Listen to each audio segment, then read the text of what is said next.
Good morning. Good morning. Good morning. Shh.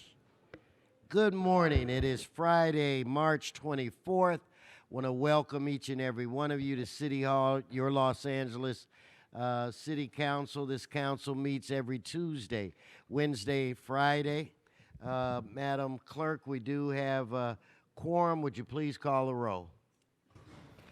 Blumenfield, Bonin, Buscaino, Cedillo, Englander, Harris, Dawson, Weezer, Koretz, Krikoria, Martinez, O'Farrell, Price, Rue, Wesson, 12 members and a quorum, Mr. President.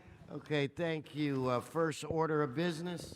Approval of the minutes. Mr. Weezer moves. Mr. Koretz seconds. Next. Commendatory resolutions for approval. Mr. Price moves and Mr. Rue seconds. Continue. Mr. President, there are requests to continue item 3 to March 28, 2017. Receive and file items 1C and D inasmuch as the properties are owner-occupied and single-family dwelling and therefore exempt from lien processing procedures.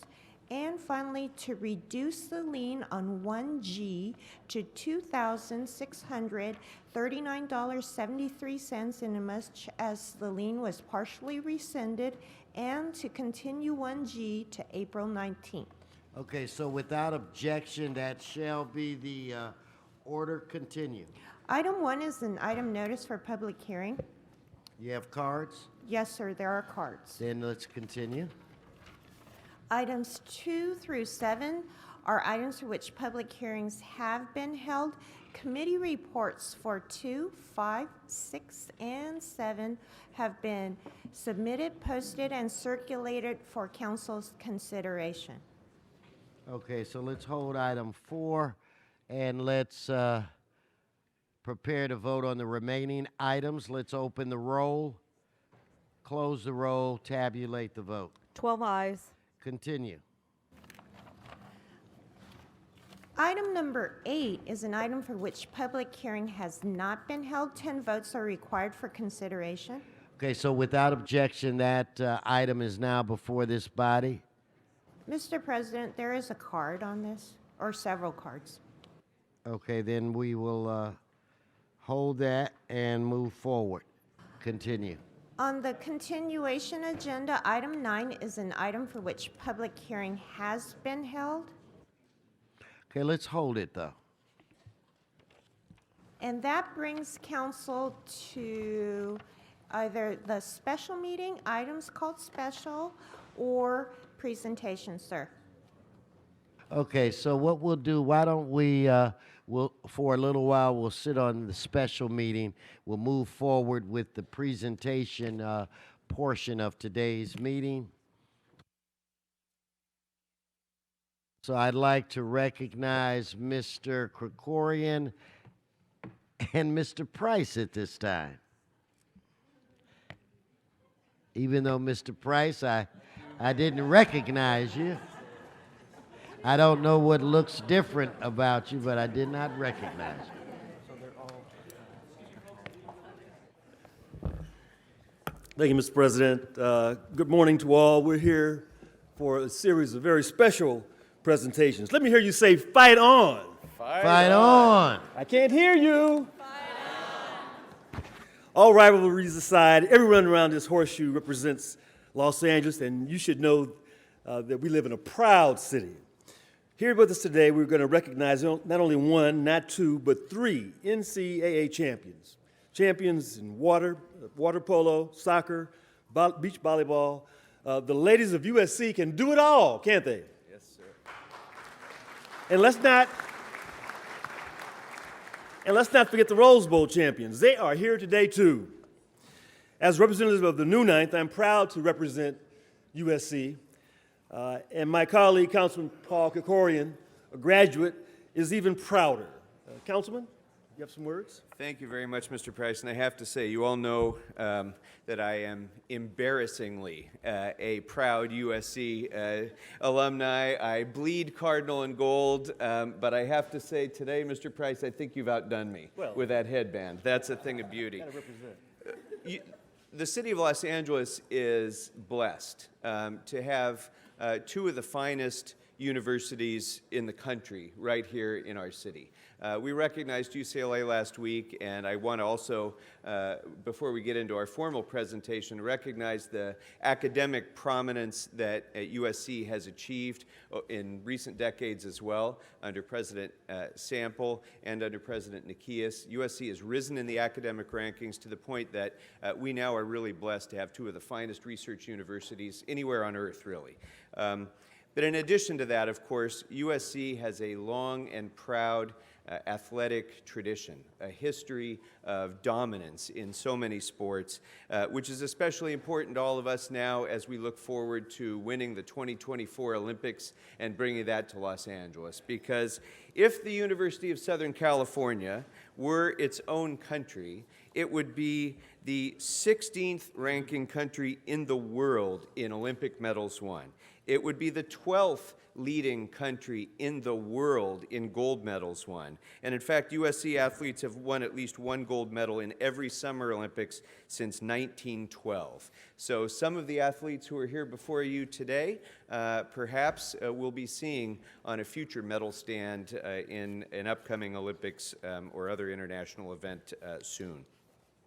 I think it's especially important this week as we're looking forward to celebrating our Pioneer Woman event next week, and as we commemorate Women's History Month, to recognize the women of Troy in particular. In the 2015 and 2016 season, 8 of USC's 12 women's teams finished in the top 10 in NCAA championship play. Last year, USC won its first Women's Capital One Cup, a prestigious annual all-sports competition that determines the best women's Division I collegiate athletics programs in the country. That is USC, and many of them are here with us today. USC is ranked as the top women's sports program in the country, and we couldn't be more proud to have the women of Troy here today. So, Councilmember Price. Oh, okay. All right, so we're going to lead off. We have, as Councilmember Price mentioned, 3 national champions that we're recognizing today, and I'd like to first start with USC women's soccer, and I'd ask them to come up and join us here at the podium today.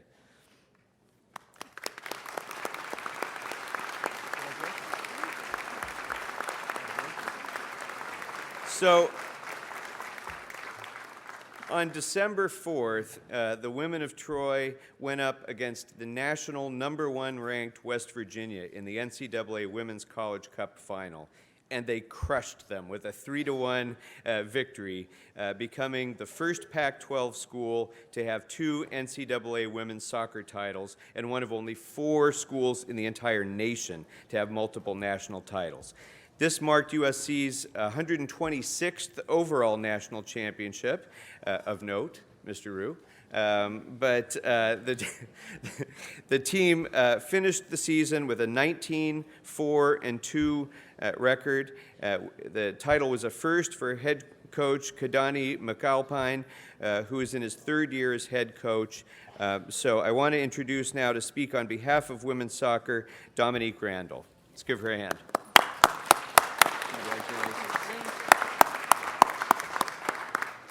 Hello, everyone. My name is Dominique Randall. I'm accompanied by juniors Nicole Mullen, Sydney Slottick, and sophomore Haley Height. Along with us is our head coach, Kadani McAlpine. First, I'd like to say thank you. Our seniors wish they could have been here, but they are pursuing their professional careers across the country and internationally. I'd also like to thank City Council for inviting us, especially Councilman Price and Councilman Kokorian. A lot of people didn't believe that we could win. Actually, there was a Twitter poll before that said 82% of the country believed that we would lose. But we know that Los Angeles community supported us throughout the entire journey. It is an absolute honor and privilege to be receiving this award today and to be honored here in front of City Council. The Los Angeles community has been instrumental in supporting us throughout our entire journey. and we wish to see you all next year as we pursue another national title. Thank you, and fight on. So, on behalf of the City of Los Angeles, we want to present you with this resolution signed by every member of the City Council.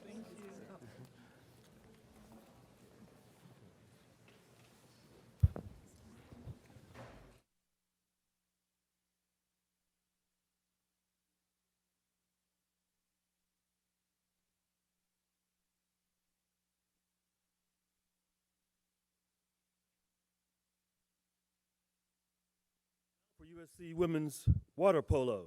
Ladies, why don't you join me? Water polo, as you know, takes skill beyond skill. My hat's off to anyone who endeavors to play this exciting game.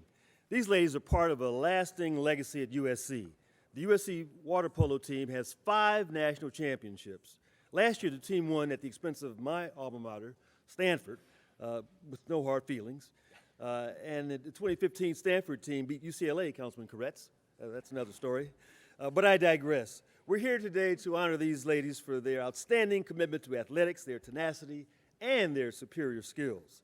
They're truly champions, not just for winning, but for defining teamwork and sportswomanship. Here to talk about their amazing senior season is senior driver Stefana Harla Diaz. Hello, everyone. My name is Stefania Karalabidis. First, thank you for hosting my teammates, coaching staff, and myself here today. We are truly honored and humbled to be recognized by the City Hall members. Last year was a year I'm sure we'll never forget. This team's a family, and as a family, we persevered and won the national championship. Together, we fought side by side through long practices and rigorous strength training. That passion and dedication is what not only made us succeed last year, but is the same drive that prepares us for the future. We struggled for 2 years through various obstacles before getting to where we are now. But when you have a team of fighters who are taught by our coaches to never give up or back down from a challenge, you can accomplish anything. We are taught to appreciate everything we have and understand that nothing in life comes easy. So on behalf of my entire team and myself, I would like to thank everyone who stood by us while we fought to the finish line. I want to give this gift from our water polo team. Here you go. I guess we need to get a second one. Sorry. I'm going to feel left out. Sorry. I got the headband on, Mr. Price and I share. We're good. Thank you, and as always, fight on. Fight on. Thank you. Mr. Price?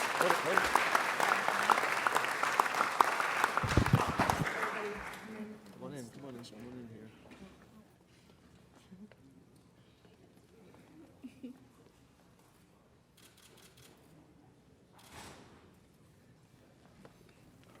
Thank you, ladies. If you take that, and let's see. Actually, can you hold this for a moment? Thank you. Yeah. All right. Next up, and they couldn't be with us here today because they're actually on the road competing today, but the USC women's beach volleyball team on May 8th, 2016, the top-ranked women's beach volleyball team cemented its place in history with a 3-0 win over then number 2 Florida State in the first ever NCAA beach volleyball championship. In doing so, SC won its second consecutive championship. There was a previous version of the championship in 2015. And as of now, as of this past Wednesday, the team earned its 42nd consecutive win, continuing their impressive winning streak as the number 1 ranked and most dominant team in the country. So we have a resolution for women's beach volleyball as well, which we will get to them, and we wish them well on their road trip right now. So next up is our USC football team, which I think many of you who watched the Rose Bowl today in January saw one of the most exciting games in probably the history of the sport. The Rose Bowl is USC's home away from home. USC has been in more Rose Bowl games and won more Rose Bowl games than any other team in the country. They've but they've won 25 Rose Bowl championships in the tournament's history, but none of them probably was more memorable and more historic in many ways than the 2017 Rose Bowl game, which was absolutely amazing. This was a turnaround year for USC. They started off with a rough patch at the beginning with a 1-3 start. But then Coach Helton selected a young man to take over, a redshirt freshman quarterback named Sam Darnold, who led the team to 8 consecutive victories and the Rose Bowl championship. And so I'd like our representatives of the football team to come on up.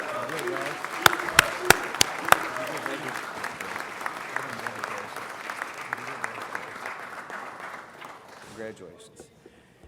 So this Rose Bowl featured the highest score in over 100 years of Rose Bowl history.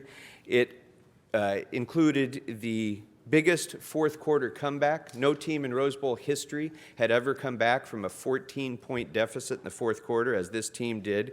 And there were many records broken in the game as well. Notably, quarterback Sam Darnold had the most touchdowns, the most touchdown passes, the most points, and the most yards in Rose Bowl history. An amazing achievement for a redshirt freshman quarterback who wasn't even expected to start at the beginning of the season, but who now has to be recognized as one of the leading candidates for the Heisman Trophy for the coming year. So I want to give you quarterback Sam Darnold.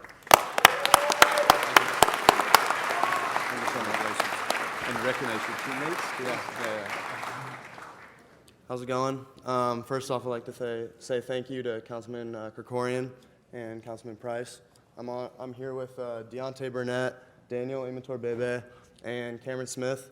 Coach Helton and I kind of came together yesterday and decided to say, we just want to say thank you to everyone for keeping the streets of Los Angeles safe and allowing us to perform and entertain the people of Los Angeles. So with that being said, we just want to say thank you and fight on. All right. Thank you very much, Sam. And I do also want to give a shout out to Daniel for catching that critical first down pass in the fourth quarter during that 2-minute comeback, and Deontay for 3 touchdowns in the Rose Bowl game, also tying a Rose Bowl record. And then Cameron, who led the team in tackles this last year with 83 tackles and really was an anchor of the defense. So thank you all. Congratulations to all of you. And I'd like to, with Councilmember Price, present you with this resolution and congratulations.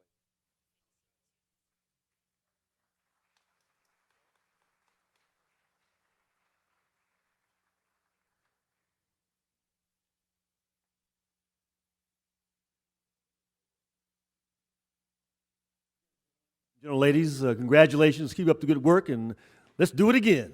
Thank you. Right on. Right on.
Mr. Weezer, you have a presentation or an announcement? I have an announcement. First, thank you, Madam President and colleagues. I would like to give a warm welcome to some very special guests who are here with us today.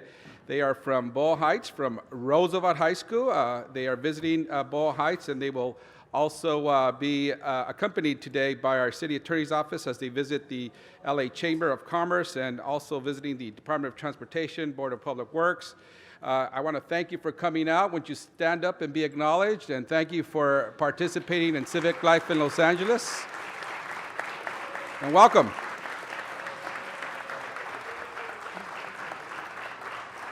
And Mr. Weezer, I understand these ladies are interested in running for office one day. Let's encourage that. As you can see, I'm the only woman up here. We need more representation. Welcome to City Council. And Madam President, I term out in about 4 years, so the CD14 will be available, and it's in Roosevelt's in CD14. There you go. Are you ready, sir, for your presentation as well? Welcome, ladies.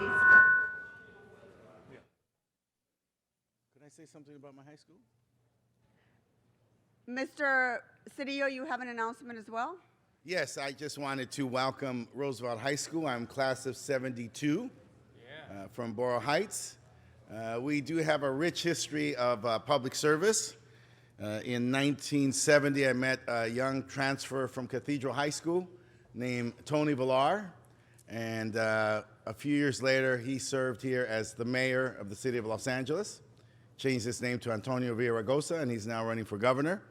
I, of course, have spent several years in elected office, both as an assembly member and as a senator, and now here on the council. And I want to say to all of you who want to pursue a career in public service, I have one word for you: business school. Thank you, Mr. Cedillo. It's a joke. Mr. Weezer, are you ready? Thank you very much. Yes, I am, Madam President. And I'd like to say to everyone, Happy Nowruz, everyone. Happy Nowruz.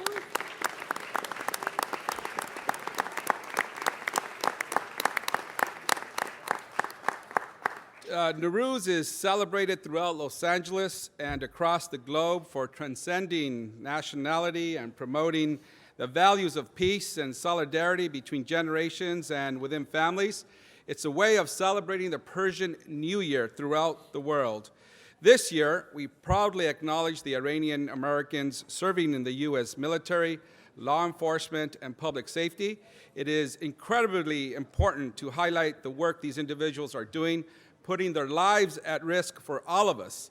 Every American, regardless of political party or religion or ethnic background, they embody the true values of our American spirit. Let's give them all a big round of applause.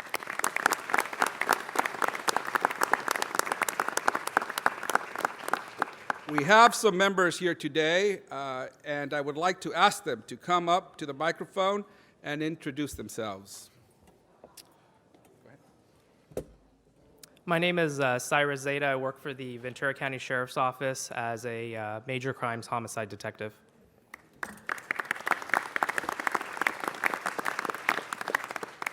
Staff Sergeant Alexander. I'm a recruiter in Pasadena. Been doing that for a year and a half.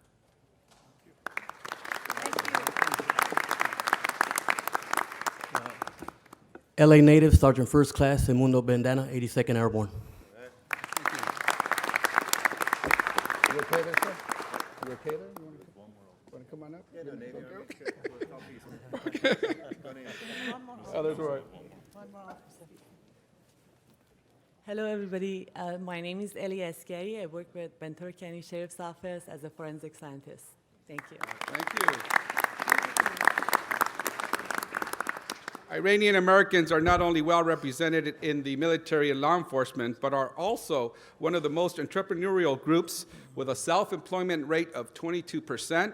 About 50% of all working Iranian Americans are in professional and managerial occupations. This entrepreneurial spirit has been beneficial to economic development here in the city of Los Angeles. Iranian Americans today are college deans, CEOs in corporate America, senior executives at Fortune 500 companies, top scientists in NASA, executives in the Silicon Valley, and on and on and on. They are also some of our city engineers, information technology professionals, and managers. The diversity in their ethnic groups is pretty astounding. They are Persians, Asadis, Kurds, Lords, Galakis, Arabs, Balaks, Armenians, Assyrians, and Turkmens. And their religious background is also fairly diverse: Muslim, Christian, Jewish, Zoroastrian, and Baha'i. They represent the vitality of diversity within the Persian community. I would like to acknowledge the Nowruz Celebration Foundation and the many individuals who were involved in making today possible. Every year, we look forward to the beautiful decorations and spread that we see in the rotunda. A special thank you to Michael Delajani, Hamid Vedad, Poria Abbasi, Miriam Azerbaiджani, Amir Tabak, Baman Mojalal, and David Rahamian. Let's give the Nowruz Celebration Foundation a big round of applause. Thank you for your work.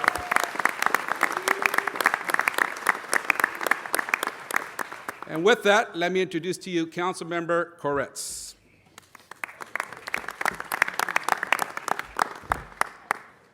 Salam and Eid Shoma Mobarak. It's wonderful to be here with everyone to wish you a very happy Nowruz. I'm honored to join my colleague, Mr. Weezar, here today to celebrate the blessings of the new year and to recognize the vibrant Persian community here in the city of Los Angeles. Nowruz, which is Persian for New Day, marks the first day of spring and the beginning of the year in the Iranian calendar. It's a day when families come together, gather around their beautiful ceremonial Hafsin table, decorated with items that symbolize spring and renewal, listen to music, and enjoy delicious Persian food. I have the great pleasure of representing the 5th Council District, which is the home to the largest population of Persians in Los Angeles.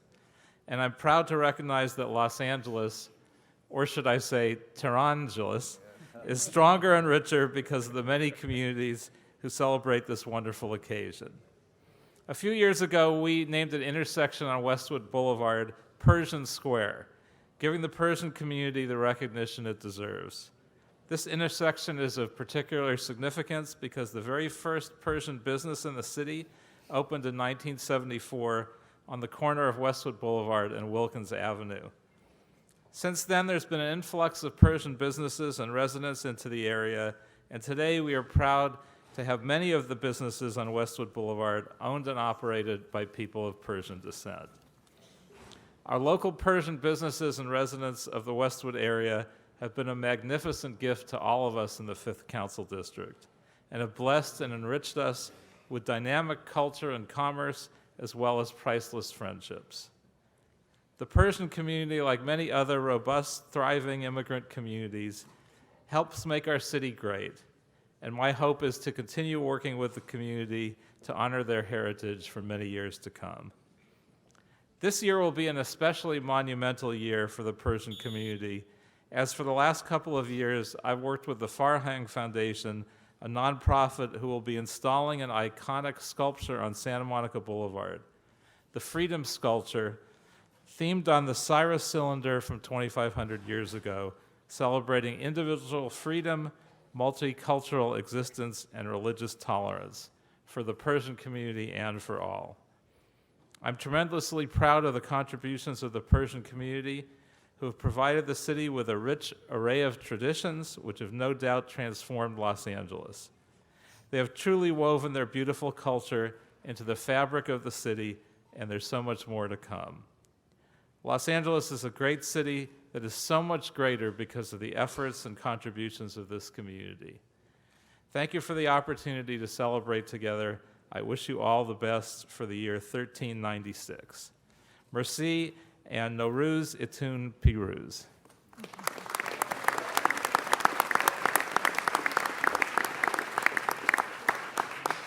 Thank you very much, Mr. Koretz. And now a great friend of the Persian community, our mayor, Eric Garcetti.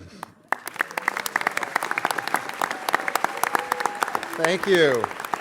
Thank you so much, Councilmember Weezar and Councilmember Koretz. From Persian Square to Pershing Square, you do a great job of representing this community, and every year we know when Nowruz is here because the best flowers are with us, the best food is in the back, and the most wonderful people are around us that are the lifeblood of this city. I grew up in a small Iranian suburb called Encino, so I'm very familiar with this community's contributions, not only here locally in what we are proud to say is, yes, Tehrangeles, but also we hope one day to strengthen and to reestablish the relationship with our sister city, Tehran, but also the universal contributions of the Iranian community and the Persian history that we learned from our numerals to the way that we, some say that Greek, and you see around this building a lot of Greek words that Greece claims democracy started there, but I think a few people behind me might say it actually started in the Persian Empire and with Cyrus. There are others who have talked about the contributions that have been made to science, to industry, but here locally, this is, by the way, the immigrant community with the highest level of education that came here. They came here for the same reasons that resonate today.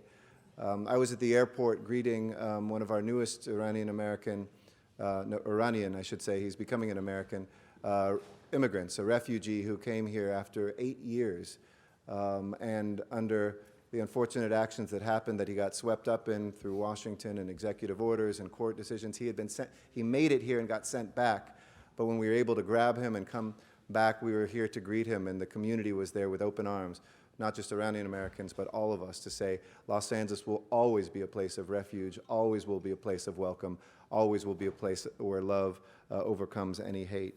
And we are so excited as well to see here in this community the contributions that have been made inside City Hall as well. I think, that we all know that whether it's general managers or individuals like Amir Tarani, who's behind me, who was one of our first entrepreneurs in residence. He and I just did, by the way, the Nowruz Challenge, which if you haven't done, elected officials, you should be a part of. It's you and an Iranian friend who can together teach people about what Nowruz is.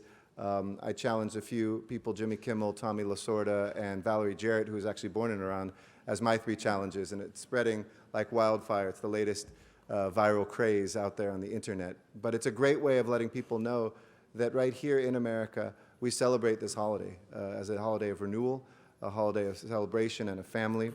The great poet Feridun Moshiri once wrote that, "Open the windows, for the kind breeze is celebrating the birthday of flowers, and each spring on each and every branch next to each leaf has lit candles." So as each of us lights those candles and welcomes the spring, we thank our protectors who are here with us, the contributions of a diverse community. A reminder we need more now than ever of the importance of that family, of that community, of immigrant contributions. So Nowruz Mubarak to this entire community, and know that Los Angeles will always be a great Iranian-American city. Thank you. Thank you.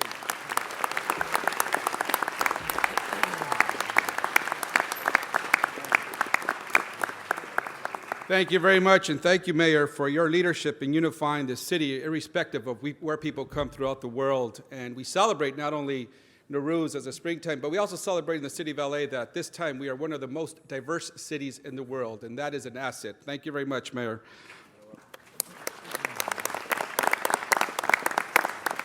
And now we will hear from our city attorney to say a few words, Michael Feuer. Michael. Thank you.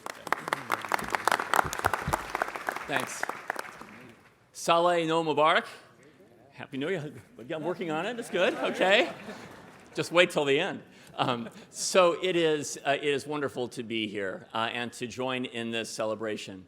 Both as a state legislator and as a city council member, I had an opportunity to represent the Iranian American community here in Los Angeles. It's a remarkable community. Our history together goes back 25 years. Back when I was running the public interest law firm Bet Sedek and the civil unrest occurred, we reached out because there were a number of Iranian American businesses that had been devastated in the unrest to try to put people back on their feet. And since that time, there's been a close and very meaningful relationship that I've been able to enjoy with one of the most extraordinary communities here in Los Angeles. I want to just say another word, and that is, as we celebrate Nowruz, we have an opportunity now to think kind of introspectively about what kind of new year, what kind of renewal all of us in this city aspire to, particularly now in these precarious times. It's very important for us to recognize the strength in the unity of our city. If nothing else, that ought to be the spirit of this year's Nowruz, a celebration of each other. So with that, I want to conclude by just saying to everyone here how much I've enjoyed our relationship and how much I look forward to a future together. Thank you very much. Thank you.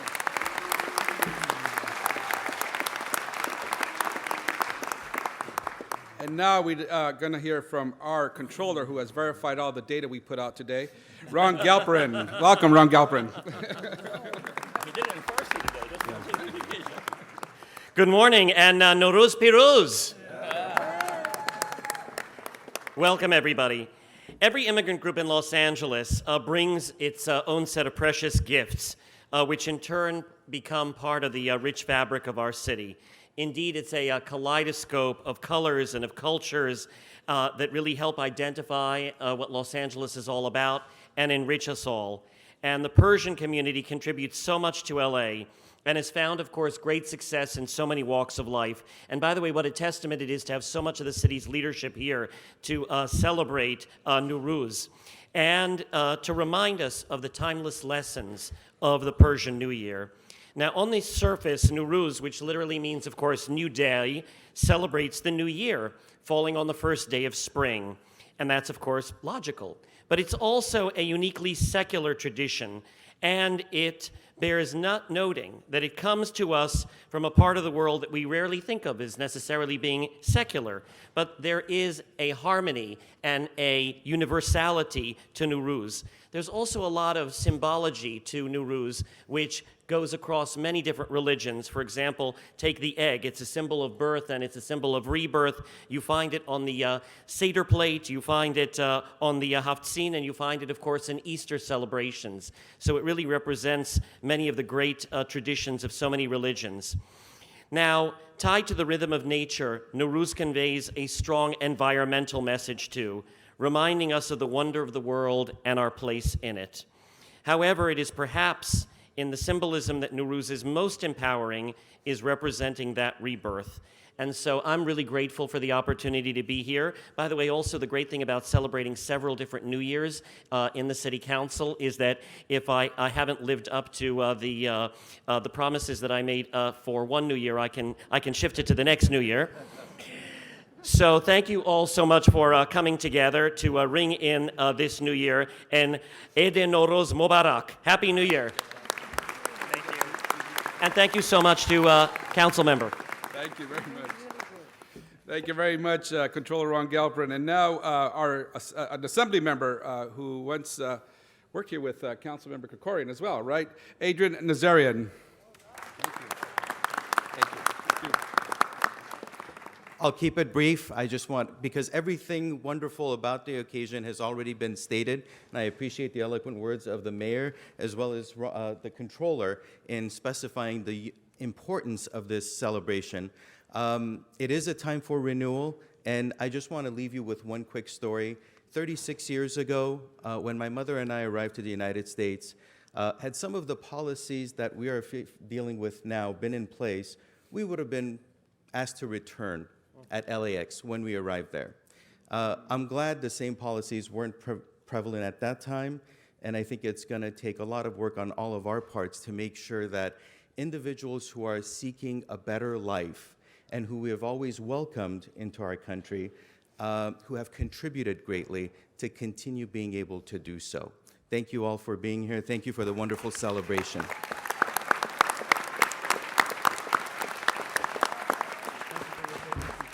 Thank you very much, Assembly Member Nazarian. And before I introduce the next speaker, I wanted to acknowledge a new board member for the foundation, Sina Bayat from Radio 670. Let's give her a round of applause.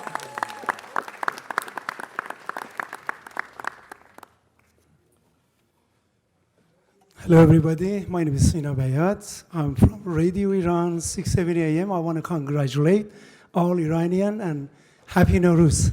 Thank you. Next, I would like to bring up Mr. Mike Arnold, who is the president and CEO of the Midnight Mission. And let's not only give him a big round of applause for being here with us today, but also for the work that the Midnight Mission does each and every day to help our fellow human beings. Welcome.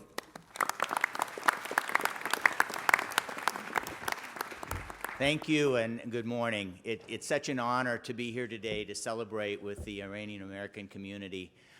The whole notion of Nowruz is such in alignment with what we do at the Midnight Mission. For 104 years, we've been serving homeless populations in Los Angeles County, providing them an opportunity, a helping hand, and a way to a better life and a new life off the streets of Los Angeles. And I just want to acknowledge the wonderful and beautiful spirits of the Iranian American community. They host with us every year for the past 6 years a Nowruz celebration in the middle of Skid Row. We closed the streets, and last Friday, hundreds of Iranian Americans opened their checkbooks and they opened their hearts to come down and serve people who have the least among us in Skid Row, serve a traditional Persian meal, and have a wonderful festival. So on behalf of the Midnight Mission and the folks we serve in downtown and Skid Row, I want to thank the Iranian American community for making Los Angeles a better place for everyone. Thank you.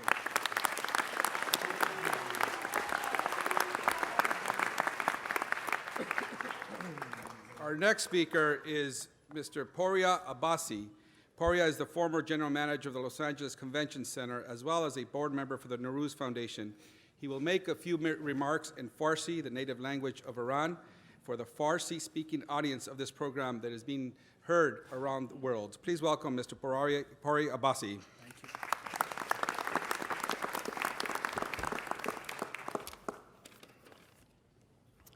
Dear friends, on behalf of the Nowruz Celebration Foundation and in the memory of our founder, the late Mr. Izzat Dilijandi, thank you for recognizing and honoring Nowruz for the 14th year in these chambers. This is a different year, though. The commotion that has been most prevalent at the national scene has made it even more important to remind ourselves of the role and significance of all immigrant communities, including Iranian Americans, in enriching our nation with countless cultural, scientific, academic, artistic, and economical contributions. Equally important, but often in the background, we should recognize the many Iranian Americans represented by individuals today who serve our nation, safeguard our neighborhoods, protect our national interests, fight our wars, respond to emergencies, and put their lives on the line every day. They make all of us proud and certainly deserve another round of applause.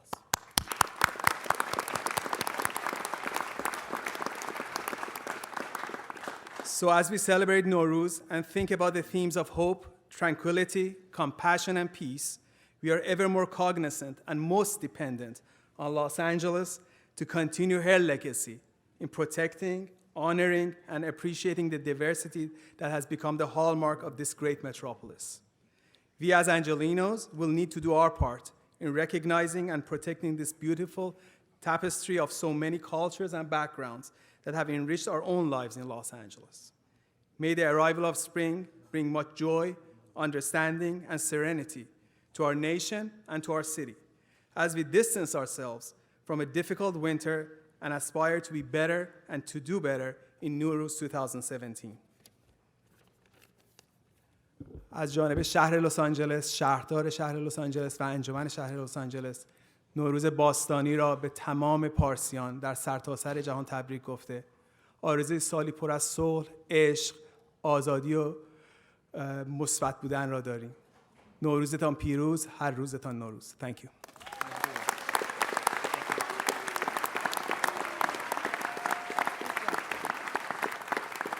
Thank you very much. And our final speaker is David Nahai, the former general manager of the Department of Water and Power. Welcome, David. Thank you. Good morning, members of the City Council. Thank you so much for this opportunity. Last year, the Director General of UNESCO had this to say about Nowruz.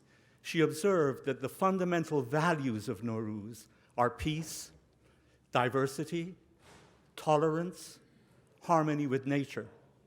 And it struck me that these values, peace, diversity, tolerance, harmony with nature, in other words, plain decency, are exactly our American values. These ancient ideals inhabit today the core beliefs of our nation. They inhabit today the core beliefs of our nation. But as you've heard, Nowruz also stands for renewal. And there's deep symbolism here, the idea that we leave behind the dark of winter and embrace the fresh light of spring. But I fear, however, that in our country today, we are not leaving behind the dark of winter. In fact, the dark of winter is all around us, and it is right in front of us. And I fear this is the case because of the policies that are being pursued in Washington, D.C. From immigration to the environment to healthcare, our core principles of tolerance, diversity, kindness, decency, harmony, the core values of Nowruz are being trampled on. And I want to thank our city leadership, our mayor, the city council, our city attorney, our city controller, the entire city leadership for standing up for these values of tolerance and diversity and decency and harmony with the environment. Because these values, thank you, these values are not just, they don't just belong to the people who celebrate Nowruz. They don't just belong to us as Americans. They are universal values. They belong to all of humanity. And I want to thank you all for protecting them. Thank you.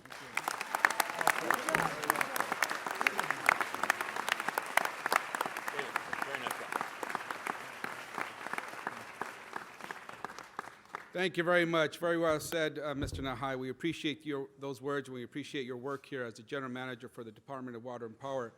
And finally, I'd like to take a moment to commend and remember one of our longtime friends, the founder of the Nowruz Foundation, the late Izzat Delajani. His sons, Michael and Sharam, continue the legacy that their father began. A dozen years ago, Mr. Delajani had a vision to make the Nowruz celebration worldwide. He started implementing his vision by personally founding and financing the Nowruz Foundation and held the first Nowruz celebration event in these council chambers.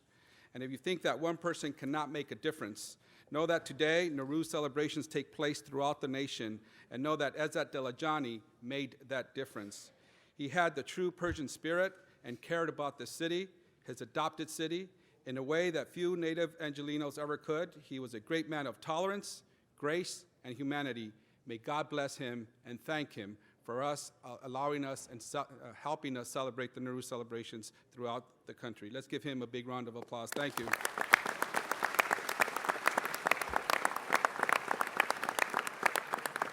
Now, if I could ask our mayor and our city officials to come up here and help me present this Nowruz resolution to the foundation, to thank them for celebrating the diversity in Los Angeles, and to wish us all here in Los Angeles and throughout the world a happy Nowruz.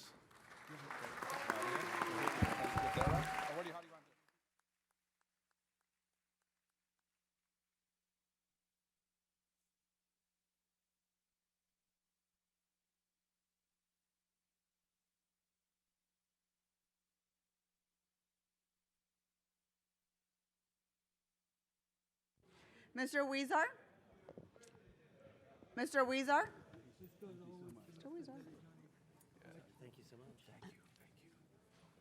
Mr. Weezer, we have members on the queue that'd like to say something. Mr. Rue? Thank you, Madam Chair, and good morning, everyone. And it is such an honor to participate, to celebrate Nowruz today. And I just echo everybody's eloquent comments about this wonderful community, which reminds me of my own Korean American community and the immigrant story that I share, and all the similarities between the two communities.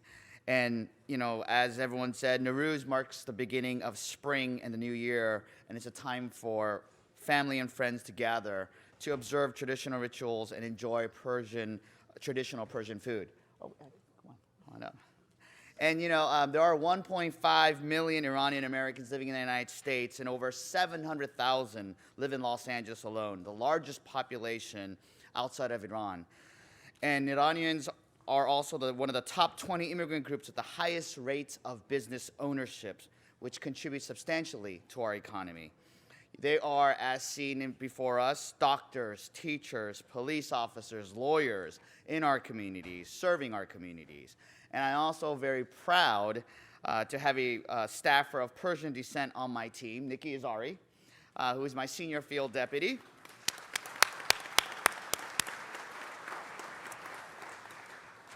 And this is one of my favorite times in City Council because we get to enjoy great Persian food out back. I can't wait till this is over. I'm very hungry. But let's celebrate Nowruz together, and may the spring bring upon us happiness and much success. Thank you.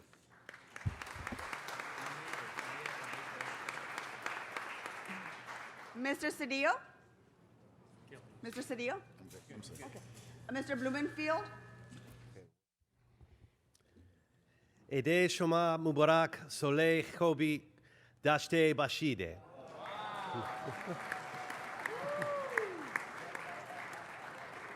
Or They give you a 10 for that. That was all really right, good. all right. Happy 1396.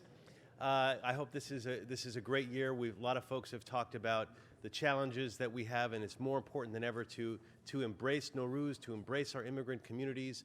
I'm thrilled to be part of this event today. You know, Mr. Koretz mentioned he has the largest Persian community in the city. I have the second largest in my district, and we have quite a number of folks. In fact, one of my constituents and friends, good friends, was saying to me, he said, during the ceremony, if nobody explains the Hafsin, please explain it. And nobody explained it yet, so per his request, I'm going to talk about real quick the 7 S's. When you go to a Persian household, as most of you here know, you see the traditional table, or you go to an establishment, you see the table with the 7 S's. One was sabze, which is the rebirth, or the wheat, barley, or lentil sprouts. Samanu, which is a sweet pudding made from the germs symbolizing affluence. Senjed, the dried fruit of the oleaster tree symbolizing love. Sur is garlic symbolizing medicine. The sib, the apples symbolizing beauty and health. Somak, the sumac berries symbolizing sunrise. And the serke, which is vinegar symbolizing age and patience. As many of folks here have talked about, these are values that are common values. These are symbols that we can all relate to. And this Nowruz is a wonderful holiday that I'm thrilled that this council embraces and this city embraces. So with that, Nowruz Mubarak.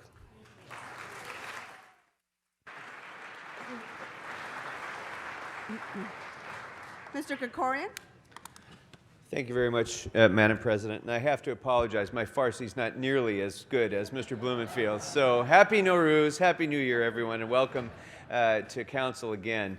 I was really moved by David Nahai's comments and putting this celebration into the context of the national environment that we're in today, because this is always a holiday for all of us to celebrate renewal and new opportunities, and yet there's an edge about it this year that we don't normally have, and I think we need to acknowledge that. And as I think about you saw that I made a presentation earlier with Mr. Price to USC. When I was at USC, studied there with many Iranian American students, and at that time, during the time of the Carter administration, many of them were subjected to really outrageous discrimination and retribution, even by people who really didn't understand anything about them or their long culture or who they were as individuals.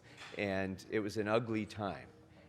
And I feel like we have come so far as a country since then in accepting all of our immigrant communities and understanding the great contributions that this community in particular has made in public service. And you see the uniforms of our United States military who are present, and our public safety officials, and we see great leaders of our city departments who are here, Iranian Americans. We see so many contributors to business and the arts and culture in the great fabric that makes up Los Angeles. And you see the first Iranian American, or the first Iranian-born member of the California State Legislature, and my former Chief of Staff, Adrian Azarian, who's here,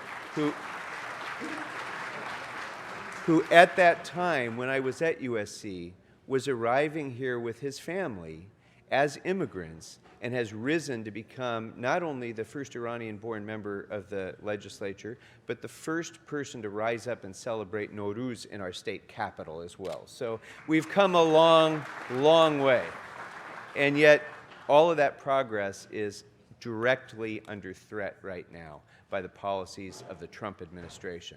And I just want to let all of you know that no matter who you might have supported for president, right now, this community and immigrant communities throughout our country are faced with threats that we haven't seen in recent years. And I want all of you to know that this mayor and this city council and the city attorney, the controller, all of the leadership of this city stands with you.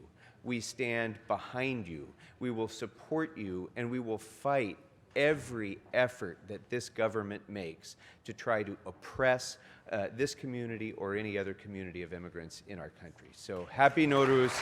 Thank you all very much.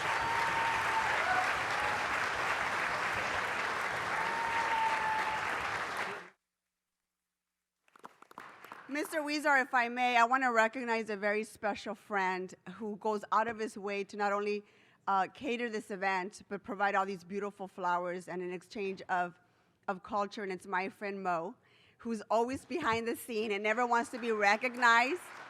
He's an incredible, incredible treasure to all of us. Thank you, Mo, for these beautiful arrangements and for doing such a good job in making sure all of our offices are included. Thank you very much. Give him a big round of applause to Mo. Thank you for being here. And Happy Nowruz. Thank you very much. And again, Happy Nowruz. May we all go and celebrate peace and continue to fight for social justice. Thank you so much.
Everybody go back to the lobby. Everybody go back to the lobby. Everybody please go to the lobby.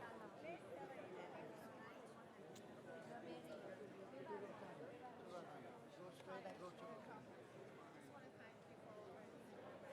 Everybody please go to the lobby. Everybody please go to the lobby.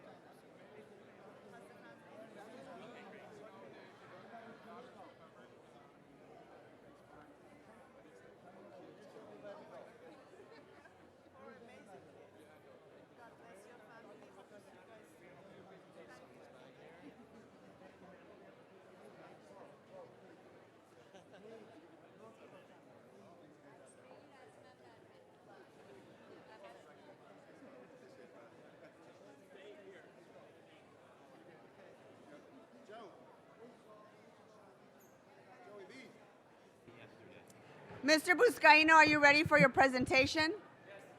But can I please ask members of the public to please take a seat? Sergeants, please help the members of the public find a seat, please. Thank you. We have to. Mr. Buscaino, are you ready?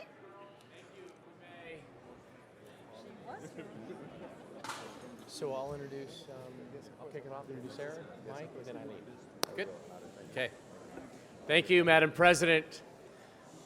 Colleagues, today, this morning, we are here to honor a lifetime of achievement of United States Attorney Eileen Decker. Yes.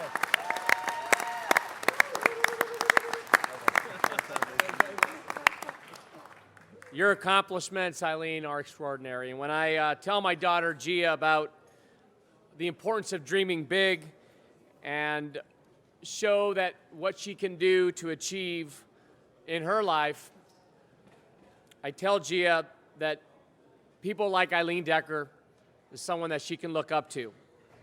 Eileen started her career at New York University before clerking for a federal judge and working in private practice. She then went on to serve as Assistant United States Attorney for 14 years, and during that time served as Chief of the National Security Section, Deputy Chief of the Organized Crime and Terrorism Section, and Deputy Chief of the Organized Crime Strike Force.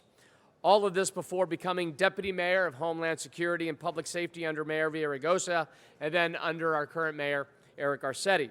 2 years ago, the city of Los Angeles lost Eileen when she was unanimously confirmed by the United States Senate for her appointment by President Obama to United States Attorney. And for the past 2 years, Eileen led the largest United States Attorney's office outside the District of Columbia.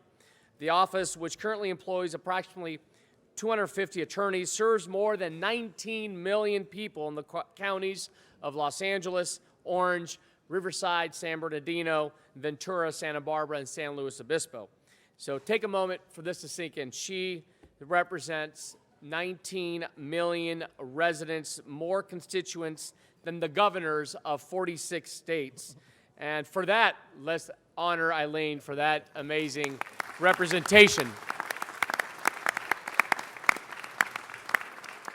So Eileen, when we look back to your unanimous Senate confirmation under President Obama and compare that to today's heated political environment, I would just like to say that you represent the American tenet of an equal and separate judiciary that is not bound by partisan politics, because justice is not partisan. So Eileen, you are a leader of character, compassion, and far more intelligent than any of us here in this room today. But you, unlike our president, are not governed by fear, and you do not lead by fear. So as a former LAPD officer, I'm acutely aware that of all that you have done to keep Los Angeles safe, and we're here today to thank you for everything that you've done and what you continue to do, not only for our Angelenos throughout the city, but our entire country. So now I'd like to welcome our Mayor, Eric Garcetti, to say a few words about Eileen. Thank you, Joe. Thank you, Council Member. And I'm so excited to be here to honor a dear friend and a great public servant, an outstanding lawyer, a person of rare judgment and huge heart, an amazing mom and wife, and a pretty darn scary boss, from some of my staff members say. But they all love her too, like that best combination of things. I think they're still scared about briefing papers that they have to bring to her right now. But I count myself as one of the very lucky ones because I've been able to work directly with Eileen. When I came in as mayor, she had been chosen very wisely by my predecessor, Antonio Villaraigosa. And she said, look, I'm willing to stick around for this transition. Let me know when you pick the person who's the best person you can find. And a few months later, I said, you are the best person, and please stay. I want you to serve as deputy mayor in this new administration as well. And those great public servants do transcend. You know, mayors come and go, council members come and go. So we know the folks that have been here for many years and whose work is not about politics, but about people. And while she was deputy mayor for public safety, Los Angeles experienced the lowest levels of crime since the 1950s. The year she left was the 12th straight year of decreases in overall Part 1 crime. Her leadership was key to that. She was able to do so much in the time that she served here, and really recognizing that safety and security is the foundation of a thriving city. She's always understood that connection, and even in the face of budget cuts, the Great Recession, she was able to always look at the long-term policies and not the Band-Aids and short-term fixes. She forged a resiliency plan, which we've all passed in this council, thank you, to protect this city, not if, but when the next big earthquake hits. That's the work of Eileen Decker. Lives will be saved. We won't be able to say which ones are still the lives that were saved, but there will be people walking in this city because of what she did. To protect our water supply, to fortify our telecommunications infrastructure. And while the rest of the country watched violence erupt in a burning Ferguson and wondered what was to be done, Eileen was prepared. She had already been working to ensure that Los Angeles is a national model for 21st century policing, secured body cameras long before the national news erupted in controversial cases for our officers so we could build more trust and transparencies for and with our officers. She saw that precious seconds were being wasted in our emergency response times and worked with the fire department to reduce that. And even though while traffic gets tougher and tougher for our paramedics and firefighters to get through, we've reduced by almost 30 seconds the call time and the response time for those firefighters due to her great work. That's also saved lives in this city. She expanded a historic gang reduction and youth development program to now cover over 70% of the city that has gang activity, and led unprecedented expansions in the services available to women and other victims of sexual trafficking, something that our Assistant Council President Pro Tem has worked on so strongly, and expanding DART teams to every single division. Unfortunately for all of us, but fortunately for this country, President Obama tapped her, as was mentioned, to become the United States Attorney. It came no surprise to us that her work not only protected this region, but shaped our nation. She created the National Security Division. She litigated the case against Apple that involved the San Bernardino shooter's iPhone. She oversaw the conviction of 2 Anaheim men who were attempting to join ISIL. And her office took charge of investigating and prosecuting corruption at the Sheriff's Department, pursuing justice on behalf of mistreated inmates. The list can go on and on, but the bottom line is Eileen is not to be messed with. But now, because of, we all know that hopefully our public service comes to an end on our own time schedule. Sometimes it doesn't, and you never know when you'll get a letter that says this is your last day or an election that says it's all over. But Eileen was able to see just a few days later one of her biggest prosecutions, the one that went forward with the Sheriff's Department, not only go through but successfully go through. And it shows that Eileen has a lasting impact even when she's not there. We still feel your presence here in our city. I know that U.S. Attorney's Office still feels your presence, and I know that you are ready to write great chapters in the years ahead. So congratulations, Eileen, and we can't wait to be there alongside you every step of the way.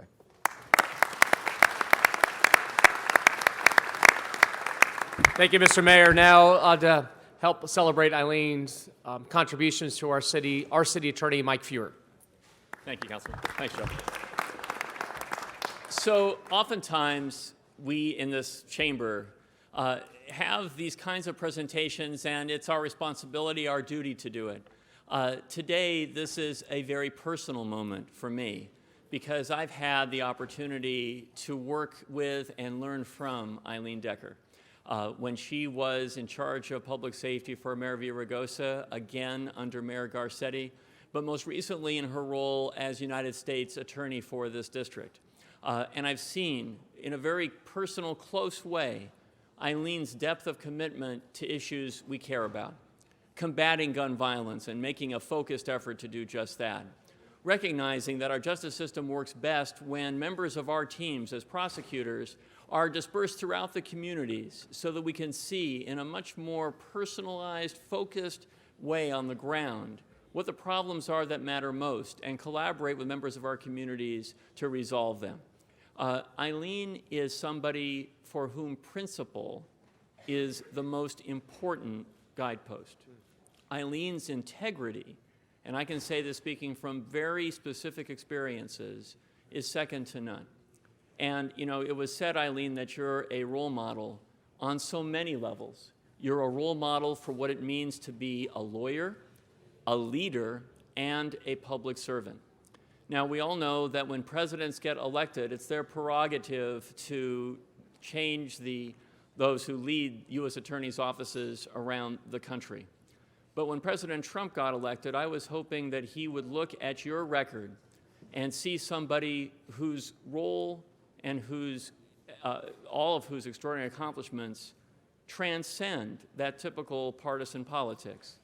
While he chose to take a new course, all of us in not only the city but in this region have benefited immeasurably from your leadership as United States Attorney. So, Eileen, I just want to conclude by saying you have still an extraordinary future ahead of you, but the legacy you have left so far is one that leads all of us to be extraordinarily impressed. Thank you for your service. Representing the Los Angeles Police Department, help me welcome Chief Mike Moore. Good morning, and on behalf of the Board of Police Commissioners, as well as Chief Charlie Beck and the nearly 13,000 men and women of Los Angeles Police Department, I'm here to offer our congratulations on this next chapter of your life, on the fact that you haven't missed a son's baseball game this season, but a true and sincere appreciation for her work, not only as a U.S. Attorney. And when we lost her as the Deputy Mayor of Homeland Security and Public Safety, we felt that absence. I can personally attest to her development of not just the matters and the initiatives that Mayor Garcetti identified that was echoed by City Attorney Fuhrer, but the development of the country's first cyber intrusion command center, of the development of and the placement of the first SCIF, so that we as law enforcement professionals in Los Angeles could work seamlessly with our federal and state partners in matters of crisis of homeland security. These were just two short initiatives that she brought her intensity, her attention to detail, her tireless advocacy for the safety of Angelenos. And I will echo the remarks about she is a tireless warrior in regards to pursuing agendas and in getting those things done with a sincerity of purpose that makes following and accomplishing great accomplishments just something you want to strive to achieve, which is her smile, her approval, and the next task of where are we going to further improve our work. So Eileen, on behalf of the department, Chief Beck, and again, the men and women, but also just personally, thank you for everything you've done for Los Angeles, and I do look forward to that next chapter. This little sabbatical, however short it might be, we will be a better city to have you back in some form or capacity in the future, whatever that is. God bless you.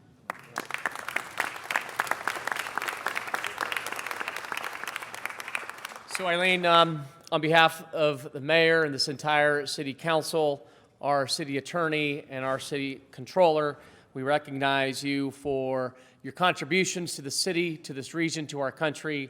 Ladies and gentlemen, Eileen Decker. Thank you. Michael.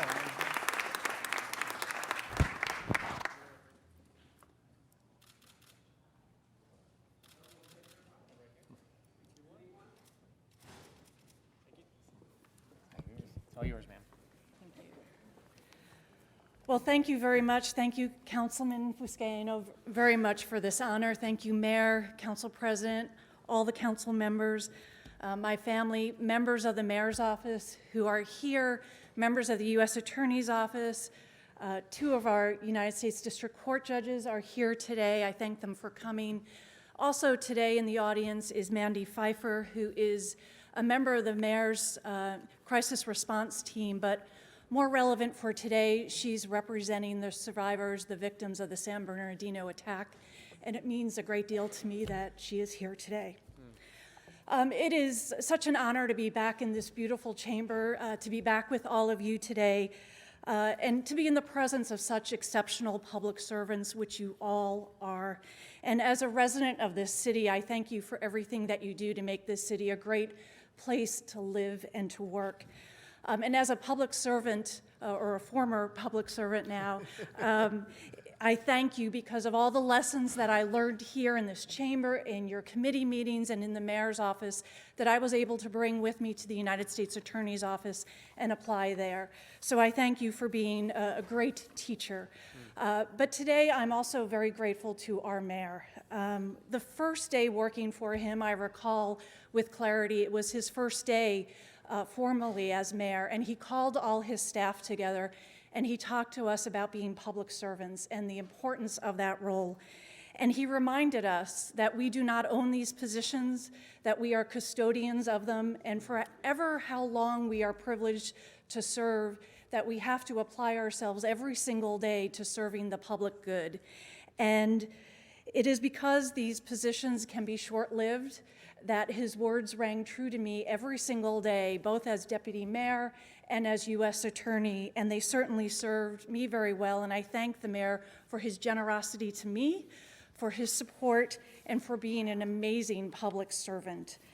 Finally, when I left my position as U.S. Attorney just 2 weeks ago, I had completed just over 22 years in government service in a variety of positions. And in those years, I witnessed the important role our democratic institutions can play as, frankly, the protector of last resort. That when individuals or corporations flout the law, that when communities are ravaged by crime and gang members and violence, that it is public servants who are those who are able to step forward and solve those problems, especially in our justice system and especially in local government. They alone are in a position to provide what the victims need, and that is a measure of dignity that has been deprived of them. Without dedicated public servants such as yourselves and those I've worked with here in the city and in the U.S. Attorney's Office, we cannot possibly achieve our national goal that President Obama spoke about in his final speech as president, and that is to create a more perfect union. I worked with such extraordinary people in the U.S. Attorney's Office and here in the city, and I'm well aware that any recognition I get is because of their incredible service and extraordinary hard work. Because of these people, I leave the U.S. Attorney's Office with great faith in our institutions and that they will not fail us in these times. And it was an unparalleled professional honor to serve with dedicated public servants here in the city and in the U.S. Attorney's Office, and it's with great respect and humility that I thank you for this honor. But today, as a private citizen, I thank all of you for your public service. Thank you very much. Again, the Honorable Eileen Decker, ladies and gentlemen, thank you. We love you.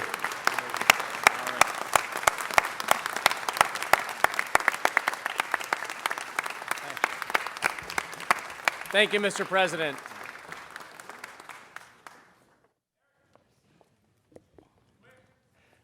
Mr. O'Farrell, would you like to prepare for your presentation? Mr. President, there's a request to continue item 4 to March 28, 2017, sir. Okay, so without objection, so ordered.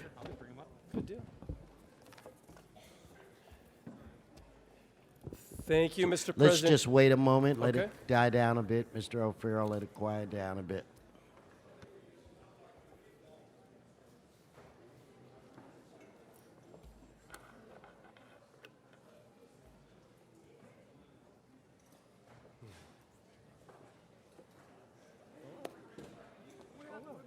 Great. Everyone should come in close. Come in Getting close. close. Yeah.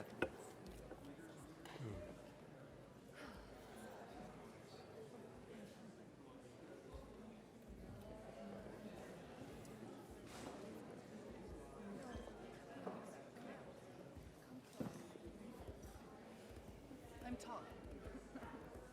Yeah, come on.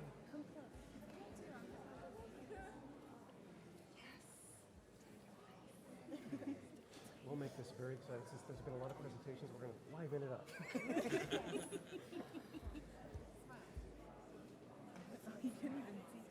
Mr. President, there's a request to have item 5 go forthwith, sir. So ordered. Just a few more moments.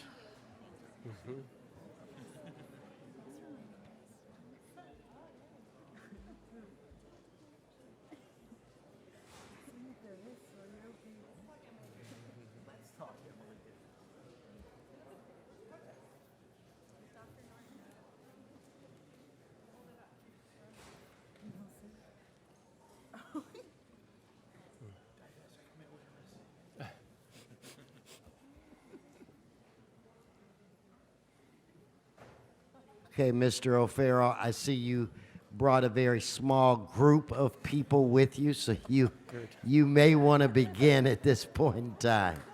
Thank you. Let's give Thank you, Mr. O'Farrell a round of applause.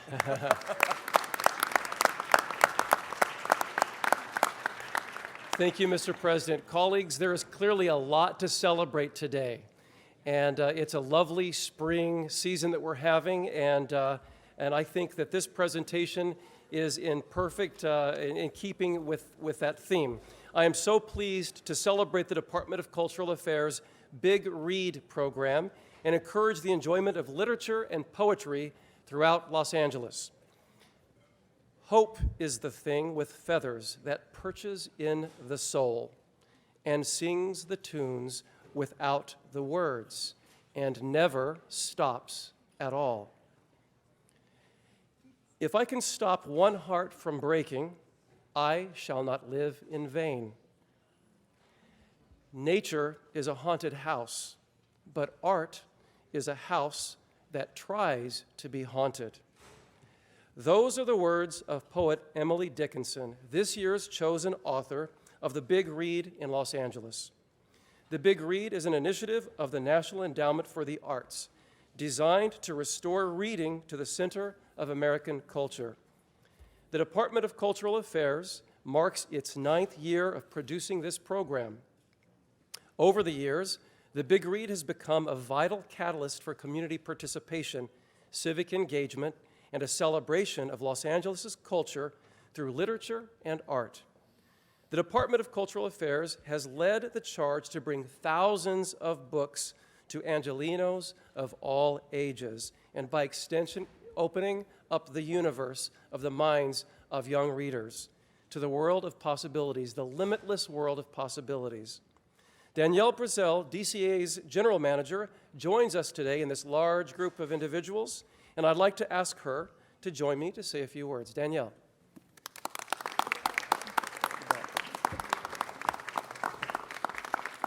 Thank you, Councilman O'Farrell. On behalf of the Department of Cultural Affairs and Mayor Eric Garcetti, I want to welcome everyone to our Big Read celebration. And thank you for joining us at City Hall as we recognize and honor the importance of words. Because we know words matter. Because we know that words and poetry and great literature make us feel. That makes us more human. It makes us more present. It makes us more alive. And today we officially launch DCA's 2017 Big Read program in Los Angeles. And let me just say that this is the 9th year. Next year is the big one. It's 10. But this is actually quite extraordinary because we reach over 10,000 people. 10,000 people through this program each year through the power of poetry. We've been awarded another grant by the National Endowment for the Arts. And I really want to make sure that we recognize the incredible people that we have behind us today. We have 2 commissioners here, Commissioners Scrifano and Worf, so I want to thank you for being here today. I want to recognize Sony Pictures Entertainment, without which support we could not possibly do this program with. Kat is here from Sony Pictures, and I call her Kat, but her name actually is Catherine Rotuno, and she's an extraordinary supporter of this program. We also have the co-founder of the program itself, Mr. David Kippen, who is the head of Libros Schmibros and one of our incredible community partners. And we can't do this work without the support of our community partners, which are far and wide. And we also can't do this work without the incredible students that we have behind us. We have students from Lincoln Heights High, St. Bernard High, Verdugo's Hill High. And let me just make sure that we have you guys in the house. And out of curiosity, how many, raise your hand, how many this is the first time that you're in City Hall? Okay, keep those hands raised. Because what's so important is that this is your City Hall. This is your city. You own this building. This is your space. You claim this space. Thank you for being here.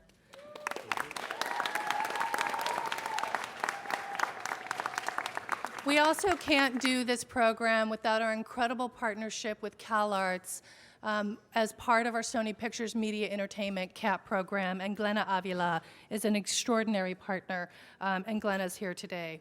This is also a partnership with our city libraries, our city librarian, John Zabo, and every single one of our libraries participates in this. And finally, We can't do any of this without the extraordinary staff of the Department of Cultural Affairs. We are so fortunate to have such a dedicated team, and Elizabeth Morin has been leading the charge on this program. I want to personally shout out to her and thank you so much for all of your work. This is what makes Los Angeles vibrant, is our arts, our culture, our creativity. We bring meaning to communities. We bring meaning into this great cathedral that we have of our civic and our public space. And I want to thank you again, Councilmember O'Farrell, for leading the charge as a chair of our Arts Parks River Committee. Thank you. Yeah, thanks, Danielle. Thank you so much. Thank you. Thank you so much. As Danielle mentioned, we have with us David Kippen. He is the co-founder of the NEA's Big Read program. David champions books and literacy through Libros Schmibros, a nonprofit lending library, his monthly Reading by Moonlight series on KPCC, and much, much more. I welcome one of Los Angeles' greatest literary advocates, David Kippen, to say a few words. David.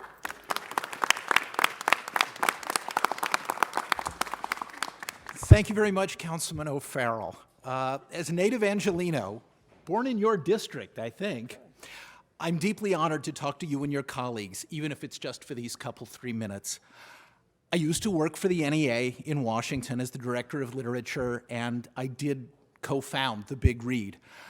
I just want you to know how hard the Cultural Affairs Department has worked over almost a decade now to stretch every paltry dollar they can squeeze from the poor NEA and bring the Maltese Falcon and Fahrenheit 451, and this year, the work of Emily Dickinson, to as many readers and lapsed readers and potential readers here in LA as possible.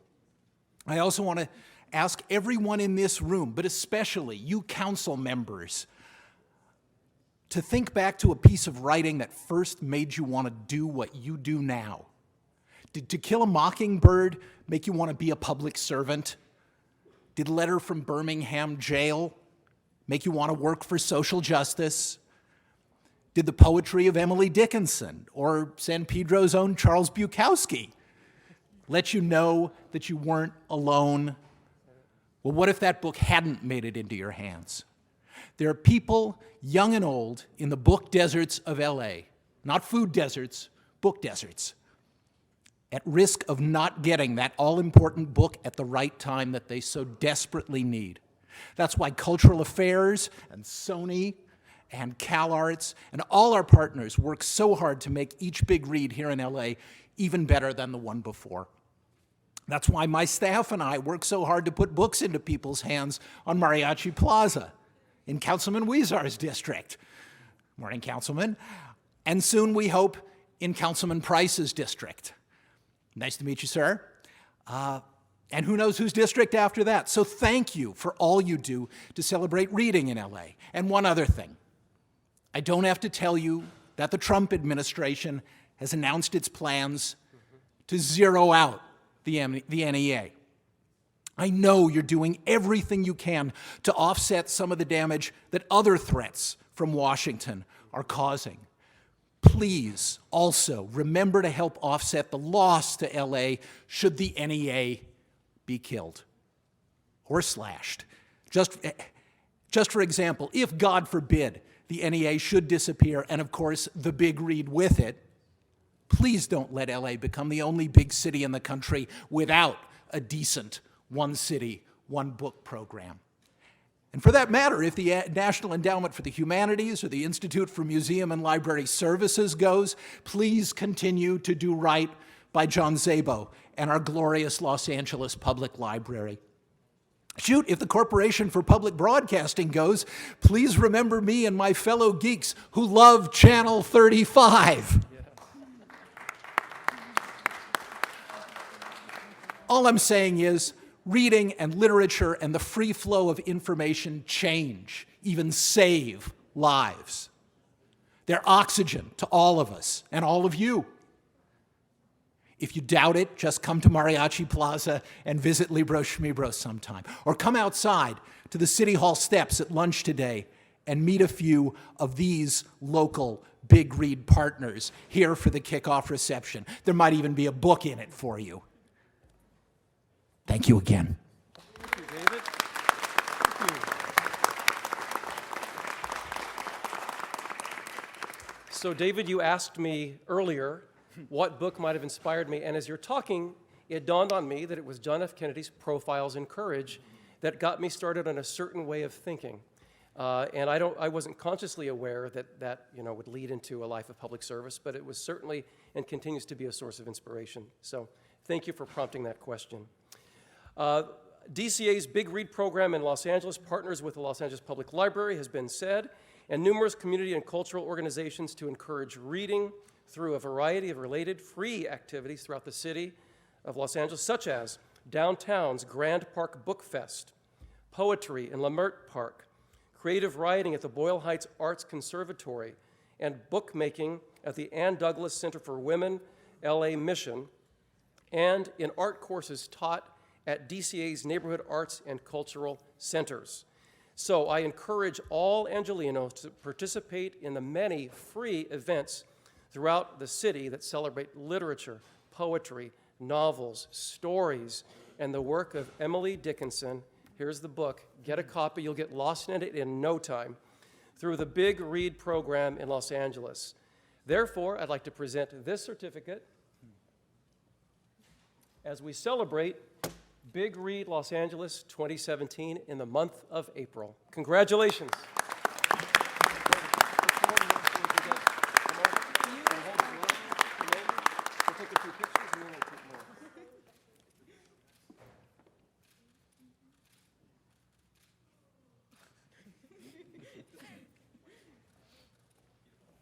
Thank you. Terrific, terrific. So one last time, let's give a big round of applause to our youth who are here from Lincoln High School, West Adams High School, St. Bernard High School, and Verdugo Hills. All right. So we're going to go outside for a group. So everyone who's behind me, we're going to go outside on the front steps for a group photo. Thank you so much, colleagues. Thank you. Thank you all. One more round of applause.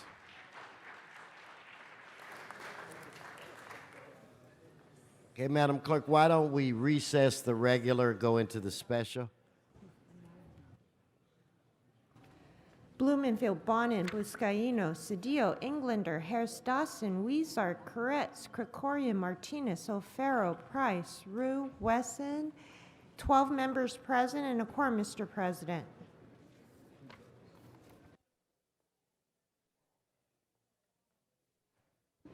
Okay, let's take up item 11. Items 10 and 11 are items for which public hearings have been held, and Council President, you wanted to vote on 11? Yes. So on item 11, let's open the roll, close the roll, tabulate the vote. 11 ayes, 1 no. Okay, item 10, Mr. Weezer. Thank you very much, Mr. President. And colleagues, this is a very important vote that we are about to make today. It will entail what the Los Angeles Civic Center will look like for generations to come. As you remember, back in 2015, BOE had prepared an EIR for future options on the Parker Center site. These options included demolition or partial preservation. And in 2015, we heard from the community that there hadn't been enough consideration of the options for preservation, and that a more robust option for preservation was needed. We also heard at that time that the EIR was being pushed forward without a long-term vision for the area. We were being asked just to look at the Parker Center site without looking comprehensively at what the Civic Center should look like. I felt it was important back then to look at the entire area for a big picture, long-term plan for the entire Civic Center. So I authored a motion directing BOE to revise their EIR to consider additional preservation options for Parker Center and directed the CAO's office to undertake a master planning effort for the Civic Center. Over the past year and a half, city staff have worked with the community to evaluate additional alternatives and develop a cohesive plan for the area. Today is the result of that work. I want to thank BOE and the CAO for their considerable effort. It has not been easy. And I want to thank Councilmember O'Farrell and his Entertainment and Facilities Committee that heard both these items that are before us. I also want to thank him and his committee's thoughtful input into the plan as well. I also want to thank our Community Advisory Committee, made up of stakeholders from Little Tokyo, El Pueblo, the Historic Core, and Chinatown, who have agreed with what we are voting and approving on today. We have an opportunity to make the Civic Center a vibrant new neighborhood. Our current Civic Center is outdated and poorly designed. It does not promote efficient use of space, does not interact well with our abutting neighbor, and does not meet our current needs or the capacity needed to house city personnel. The Civic Center Master Plan represents a breathtaking opportunity to reimagine the heart of our city. Our city ancestors got it right with City Hall. Today is our chance to get it right with a Civic Center that is as bold and uplifting as City Hall. We want to create a dynamic vision for how this area interacts with the public. The Civic Center Facilities Plan identifies the city's special uses and needs as we know what we have and what we are going to need. It lays out a plan and a timeline for consolidating city employees currently spread out all over downtown into one area. This will not only greatly increase efficiency and work productivity for our city employees, it would also greatly improve the public's experience and interaction with our city departments, allowing them to conduct much of their city business in one location. Importantly, it introduces housing into the mix. It will create over 1 million square feet of residential use to address our dire housing needs. It will add over 300,000 square feet of commercial space to ensure that the neighborhood is active beyond the standard workday and bring 24-hour life into the civic core in a way that it has never done. And it will create a new civic plaza and cultural center that will attract visitors from all over the world.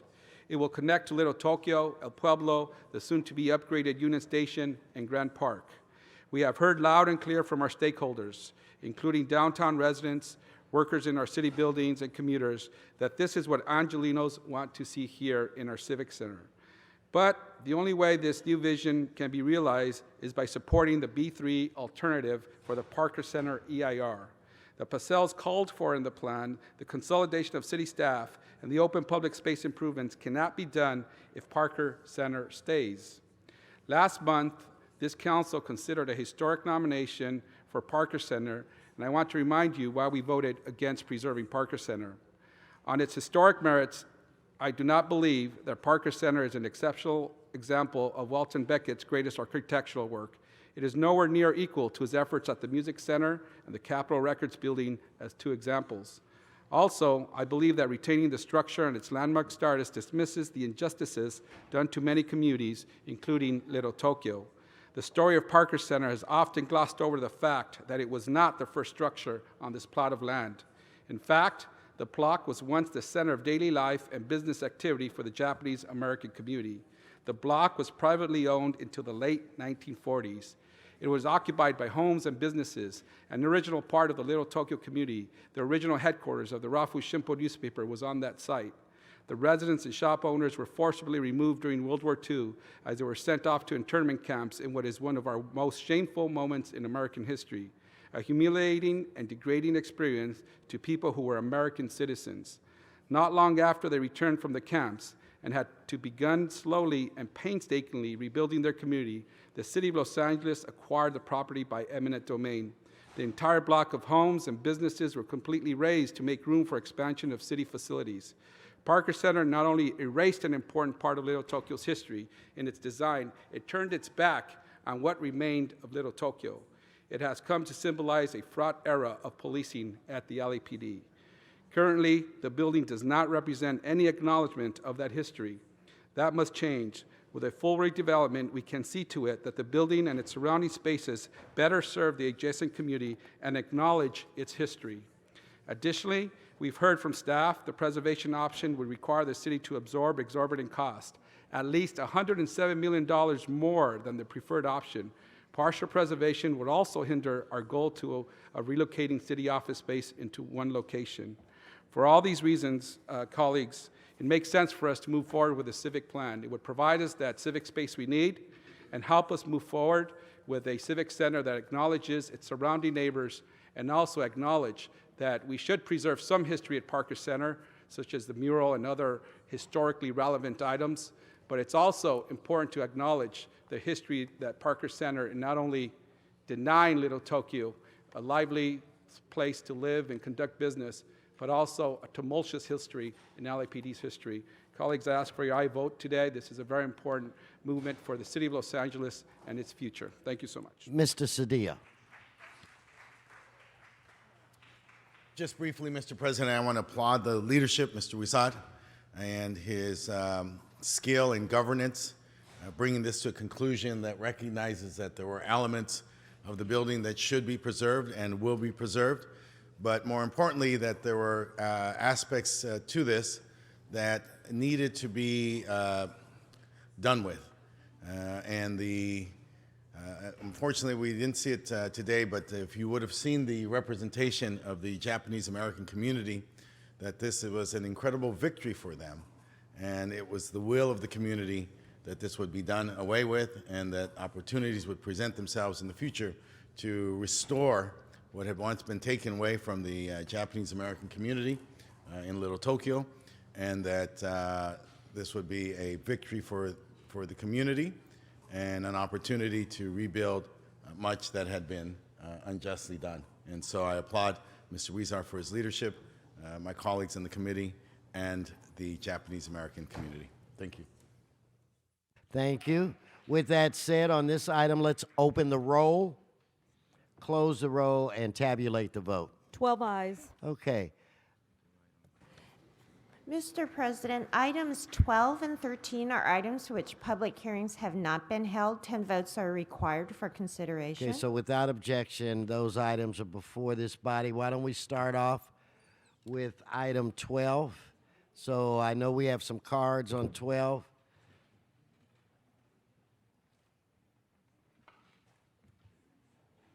Mr. Walsh, followed by Mr. Previn. John Walsh, followed by Mr. Previn, followed by Mr. Herman.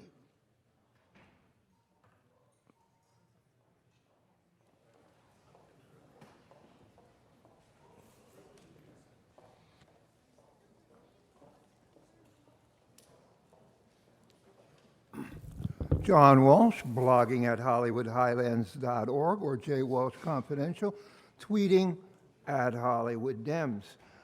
Number 12, this seems to be, it says, comprehensively address racial inequities, as if you haven't been doing that for 100 years.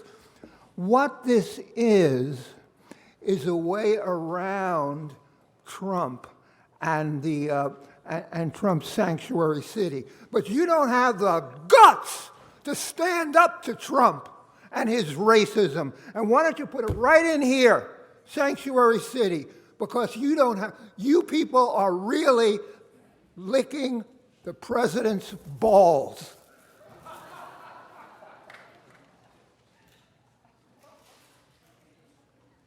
Mr. Previn, followed by Mr. Herman, followed by Mr. Spindler. Thank you, sir. It's item 12 and 13, right? So that would be 2 minutes. It's item 12 at this time, Mr. And 13 as well, sir. It's item 12. Oh, okay. We're in the Mr. special meeting. Previn. Fair enough. Okay, just item 12 for 1 minute. Okay, fair enough. Item 12 has to do with the racial inequity issue. So that was very touching for Mr. Huizar a moment ago about the Parker Center thing and disentangling that. That was appropriate. I would ask this body in the 60 seconds, which is now down to 30, to step forward and be vocal about the problems with the Women's Detention Center in Mira Loma. The County Board of Supervisors are looking to spend money on that. And this body is City of Los Angeles. Mr. Faubel, it's City of Los Angeles. Women from South Los Angeles are going to be sent more than 60 miles Mr. north, President, I don't know how incarcerated. this relates to this agenda item. Mr. Previn, would you get on the item? Okay, we're talking about racial inequity. This is a program that will disadvantage women of color from Los Angeles all over the place because they're high vulnerability Okay, for the thank Valley you. fever. So if I can get Mr. Herman and Mr. Spindler.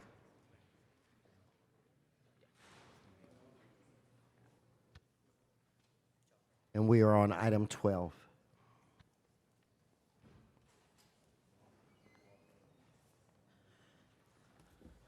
That's right. I'm disabled and I'm coming here to make a motion against Mr. Wesson and Rue and O'Farrell, whose name's on this paper. because Mr. Walsh is right. John Walsh, HollywoodHighland.org said on March 8, 2017, you don't got the testicles to challenge Trump. You don't got the challenge to do anything right on this motion to the assessment of best practice of other municipalities. So on behalf of Donald Trump and to all the people I represent, activism, that's right, Mr. Rookie, just because I'm disabled, I can read now. I got glasses, fool. And when the it comes to speaker's the not on the agenda item. Stay on the item, Mr. Herman. When it comes to the fucking instructions of human fucking relations and commissions, fuck all of you. For chief analysis and analysis, fuck all of you because I'm still homeless. Fuck you, Trump. Okay, thank you. You're off the subject, Mr. Spindler.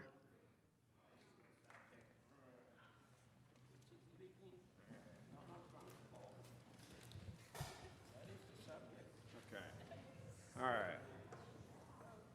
Anybody got a light here? I want to smoke. Okay, so anyway, what is this bullshit about race? What is this bullshit? Now, when we do our contracts and we're in the field, we go ahead, you pay us from the city for our contracts, and now you think you're a bunch of racists. Why are you thinking that we're a bunch of racists, see? There's no racism here. We got all this multicultural, multinational folks here on the horseshoe, see? Now, it's true that there's only one woman. There's only one woman. You know what the problem is with the one woman? Let's get on the subject, Mr. Spindler. She walked out of the chambers, Rookie, and she's... No, you're not on the subject. You're going to speak on the subject or you're going to sit down. Choice is yours. I'm talking about race and gender and equality. I'm talking about that. Nuri Martinez isn't even in the horseshoe. Thank you. Your time is up. Let's prepare to vote on this item. So we have 2 votes. Mr. City Attorney, why don't you? We're going to take it up in 2 votes, first to rescind and then consider the substance. Okay. Let's vote to rescind. Let's open the roll, close the roll, tabulate the vote. 12 ayes. Okay, now we'll vote on the item. Let's open the roll, close the roll, tabulate the vote. 12 ayes. Now let's go to item 13. So if I can see the cards. So we'll start off with Mr. Victor Casas, Mr. Spindler, and Mr. Walsh.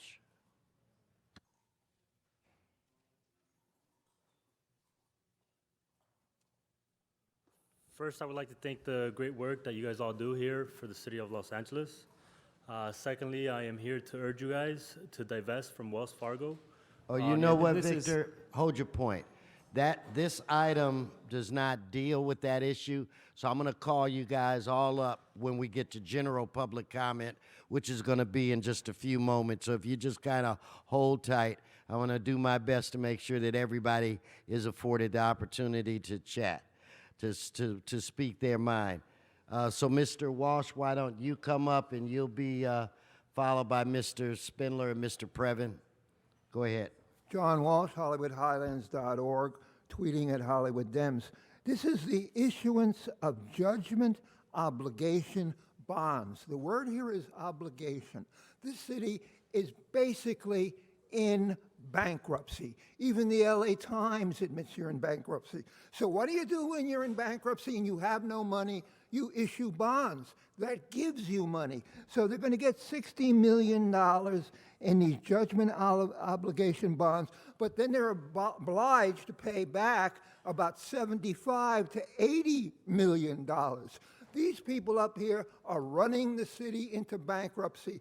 And what I just want everybody in Switzerland, where I come from, where my great-grandfather comes from, Switzerland, never, you cannot give the Olympics to a city that is in bankruptcy. Viva la Paris, where I'm also from. Thank you. Thank you, Mr. Previn. Mr. Spindler, please come forward.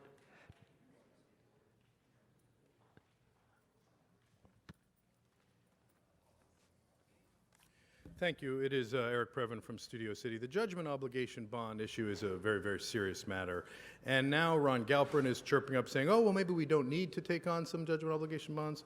This item is fishy to begin with. It's a technical consideration, allegedly, that potential Brown Act concerns caused this to be on the agenda, and you're going to get some kind of a judicial, I don't really know, these are details about bonds, but is this body moving forward with judgment obligation bonds? Why don't we find some ways to not do it and to borrow and to make up the money we need? Why don't we ask attorneys who work for us on the private various panels to take a 10% haircut? Why don't we get 5% back from the developers who have gotten tax breaks? Why don't we find a way to have a way to not fight like hell against a guy who sues to not have a Xerox judge him over his parking ticket? How about we get Xerox themselves to lower their special collection fee to $24 from $35, which is an egregious attack on residents? And why doesn't Mr. Bonin Thank you, find Mr. Spindler.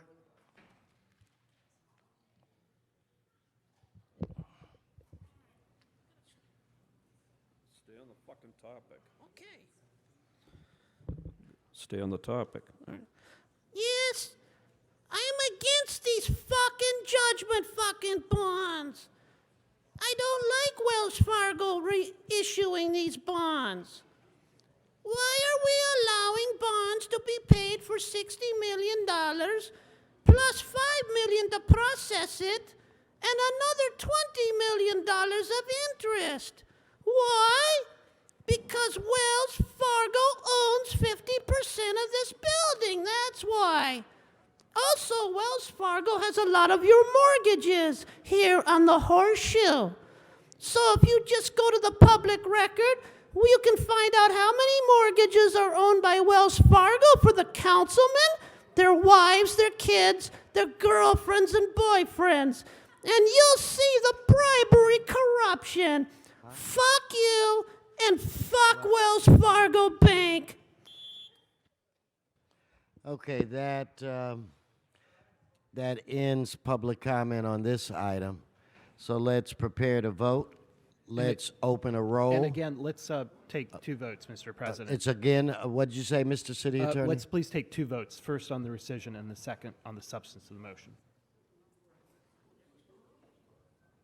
Okay, so at this point, we're gonna do the two votes. We're gonna vote to rescind, and then we will send it, continue it. That's the plan. So let's have the vote on rescinding the, let's open the roll.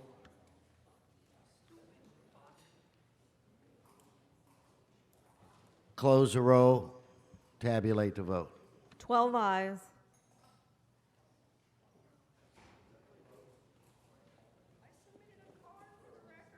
And we're going to continue this until the 31st of March. Okay, is there any other business in the special meeting? Madam Clerk? No, sir. Then let's adjourn, return to the regular. And what I want to try to do now is, I know I have a group of folk who've been here since the beginning, so instead of members taking up, we only have a few items left, but I want to begin with taking public comment. And so I want to start off with Paula Khan, Lou Leo, Dan McCloyster, David Jurgensen. Why don't you guys come up?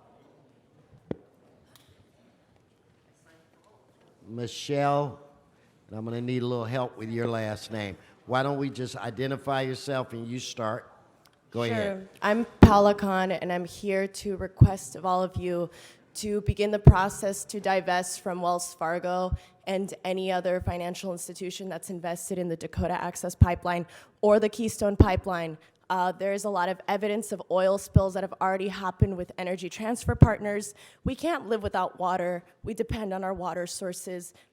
It would be really great for Los Angeles to lead other cities in the nation to divest from institutions that are not interested in our well-being and in our survival. We know better than to invest in genocidal institutions. Thank you. Thank you. Please, next speaker, identify yourself.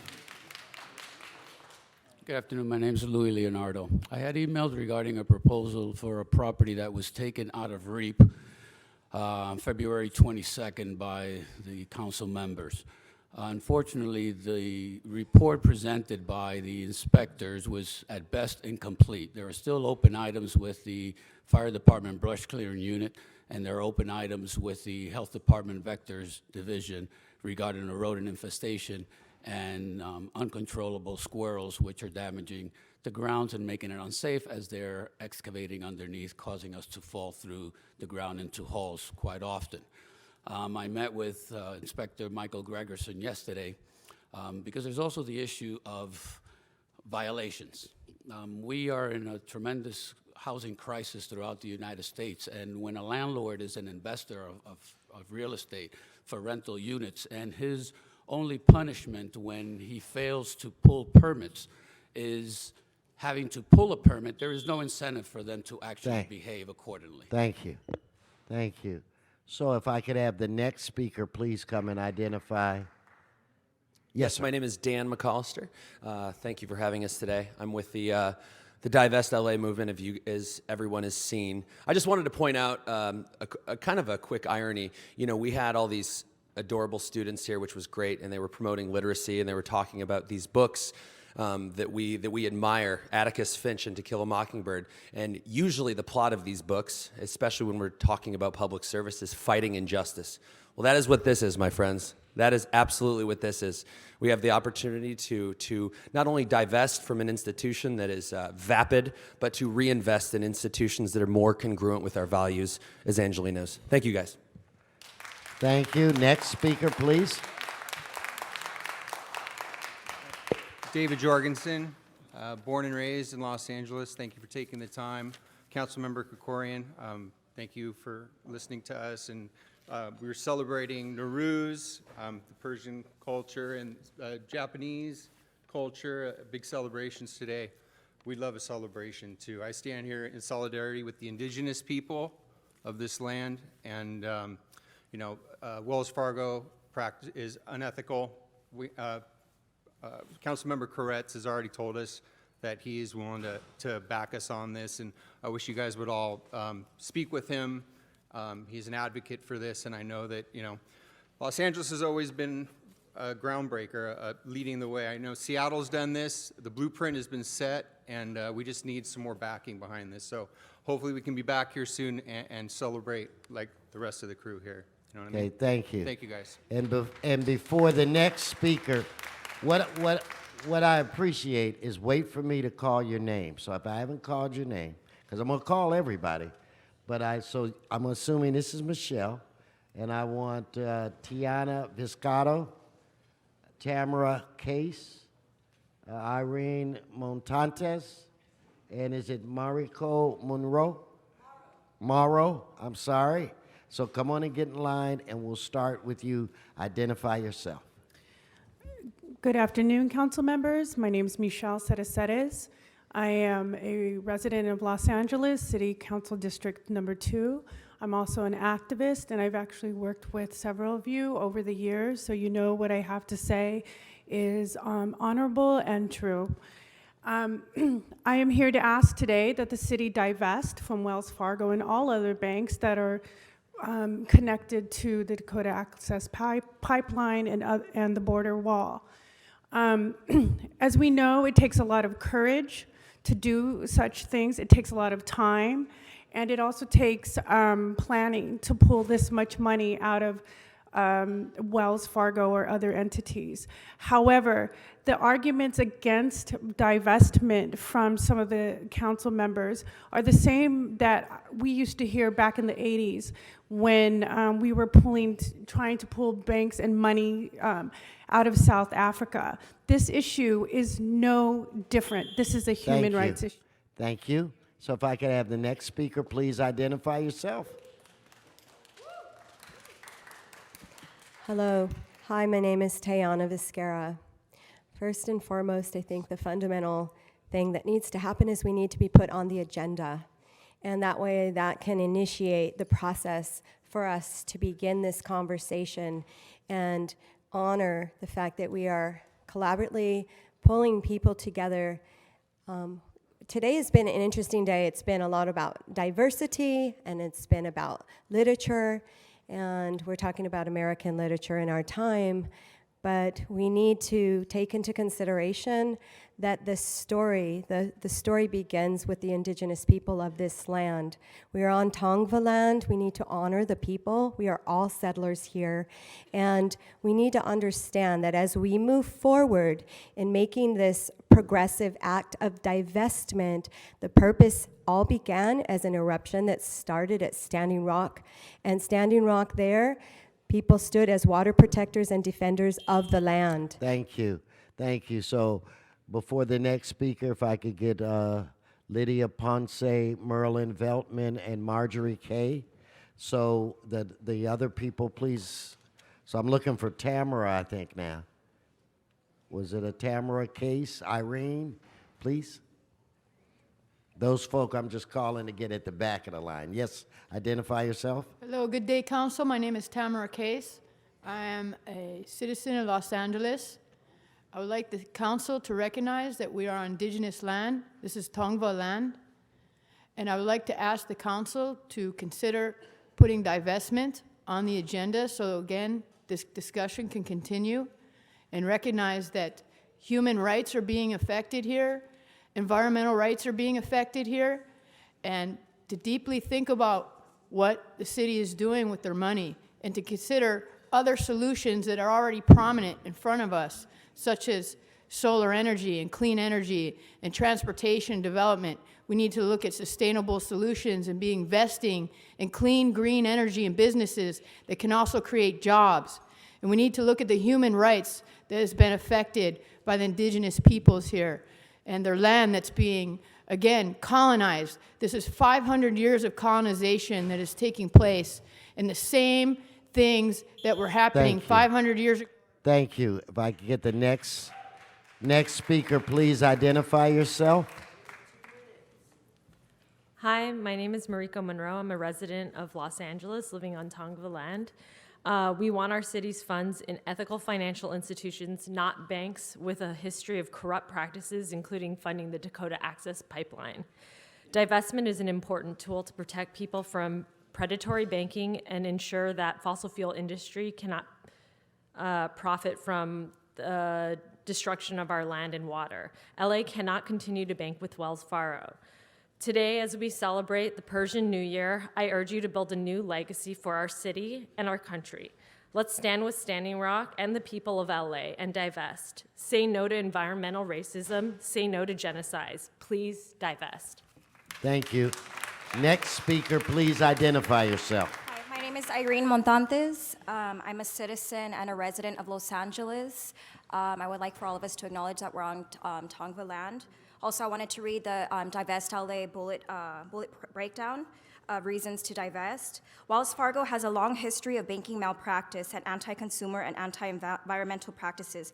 Financer of Dakota Access Pipeline bankrolled with $120 million, a violation of tribal and human rights. Long history of discrimination against low-income consumers and communities of color. Wells Fargo paid $170 million for discrimination probe.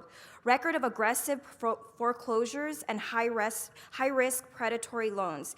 Defrauded 2 million customers with subprime mortgages. Morally bankrupt lending practices. Wells Fargo is a notorious bankroller for the private prison industry and provides over $1.2 billion in capital for these prisons. Fraudulent banking practice, creating more than 2 million unauthorized checking and credit card accounts. Thank you. Next speaker. Yes, ma'am. Good morning. Lydia Ponce, American Indian Movement, SoCal. You have to think about all the human trafficking and the sex slave trade that happens here in Los Angeles, and that is our man camps, from the entertainment industry to the oil refineries, from San Pedro, Carson, Wilmington, the South Bay area to El Segundo. We have to talk about the resolutions that we passed to identify this criminal violence that's happening against women every day, but more so indigenous women, missing and murdered indigenous women all across Turtle Island, Canada, United States, and Mexico. The fact that we passed a resolution, thank you, Mr. O'Farrell, for leading that. I hope that you join us with the divestment plan. The fact that we passed that last year, we need to send a copy to Mr. 45th resident, and we need to make sure that he understands that Los Angeles is still standing with Standing Rock and is still against all the other pipelines that are extractive to the earth mother that we stand on, that thrives, that gives us life, and is sustaining us all. The fact that the murdered and missing women are part of the... Thank you. So thank you. So before, hold tight for a second. Before the next speaker, I'm now looking for Rob Kwan, Carolyn with a K, is it Mauro Kakusian, and Lorna Paisley? And yes, ma'am, please identify yourself. Hello, my name is Marjorie Kay. I'm a longtime resident of Los Angeles and a homeowner here. I urge the council to recognize that progressive people all around the country, young people, are looking to Los Angeles to lead in this time of Trump, and please take some action toward divesting from any institutions that support the Dakota Access Pipeline, that support the Keystone Pipeline. Our children's future is at stake. The air, the water, the land aren't something that we can risk for more profits. Okay, if I could get the next speaker, Mr. Kwan. And I'm still looking for Merlin Veltman. Yes, sir. Hi, my name is Rob. This September, LA City Council passed a resolution opposing the Dakota Access Pipeline. And just last week, the mayor's office reiterated its claim that, quote, he opposes the pipeline and has a long history of pushing for ethical investments with the city's money. Unfortunately, our mayor seems to be dealing with alternative facts. If you look at our city's investment portfolio, it tells a different story. Since that resolution, there have been over 25 transactions with the Bank of Tokyo Mitsubishi, which is the bigger funder of the pipeline than Wells Fargo. If we look beyond that, we have $110 million committed to ExxonMobil, a company that lied to its shareholders and lied to the public about climate change. We also have money in banks, most of the banks that fund our private prison industry. That private prison industry, which stands to profit heavily from Donald Trump's deportation policies. Over 2/3 of ICE immigrants are detained in private prisons. Furthermore, there are 2 companies in our portfolio that stand to benefit directly from his border wall. I want the city council to change its investment policy to better... Thank you. Thank you. So if I get the next speaker. Please identify yourself. Buenas tardes, Pari Or. My name is Mario Kakusian, and I'm here to say that I stand in solidarity with Standing Rock and the Tongva people, whose land we are all occupying today. I'm here to demand the Los Angeles City Council to divest LA from unethical banking institutions such as Wells Fargo, that have for far too long oppressed and perpetually marginalized the people of LA. This is a social, economic, and environmental justice issue. This is a human rights issue. I ask that you amend the responsible banking ordinance so that our taxpayer dollars can serve the interests of the people and our planet. Follow the city of Seattle, Santa Monica, and San Francisco, and divest LA. Thank you. Thank you. So I'm looking for Carolyn, still Merlin, if he's here. Carolyn with a K, Lorna Paisley, Hugh Kinney, Ki Utsuni, Trinity, Aparna, I cannot pronounce the last name, Beghel, and Antonio Rodriguez. Victor, you still here? Victor Casas. Come on up, sir.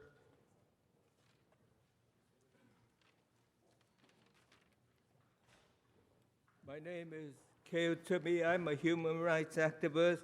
I'm urging this city council to divest from Wells Fargo Bank and all banks that finance the Dakota Access Pipeline.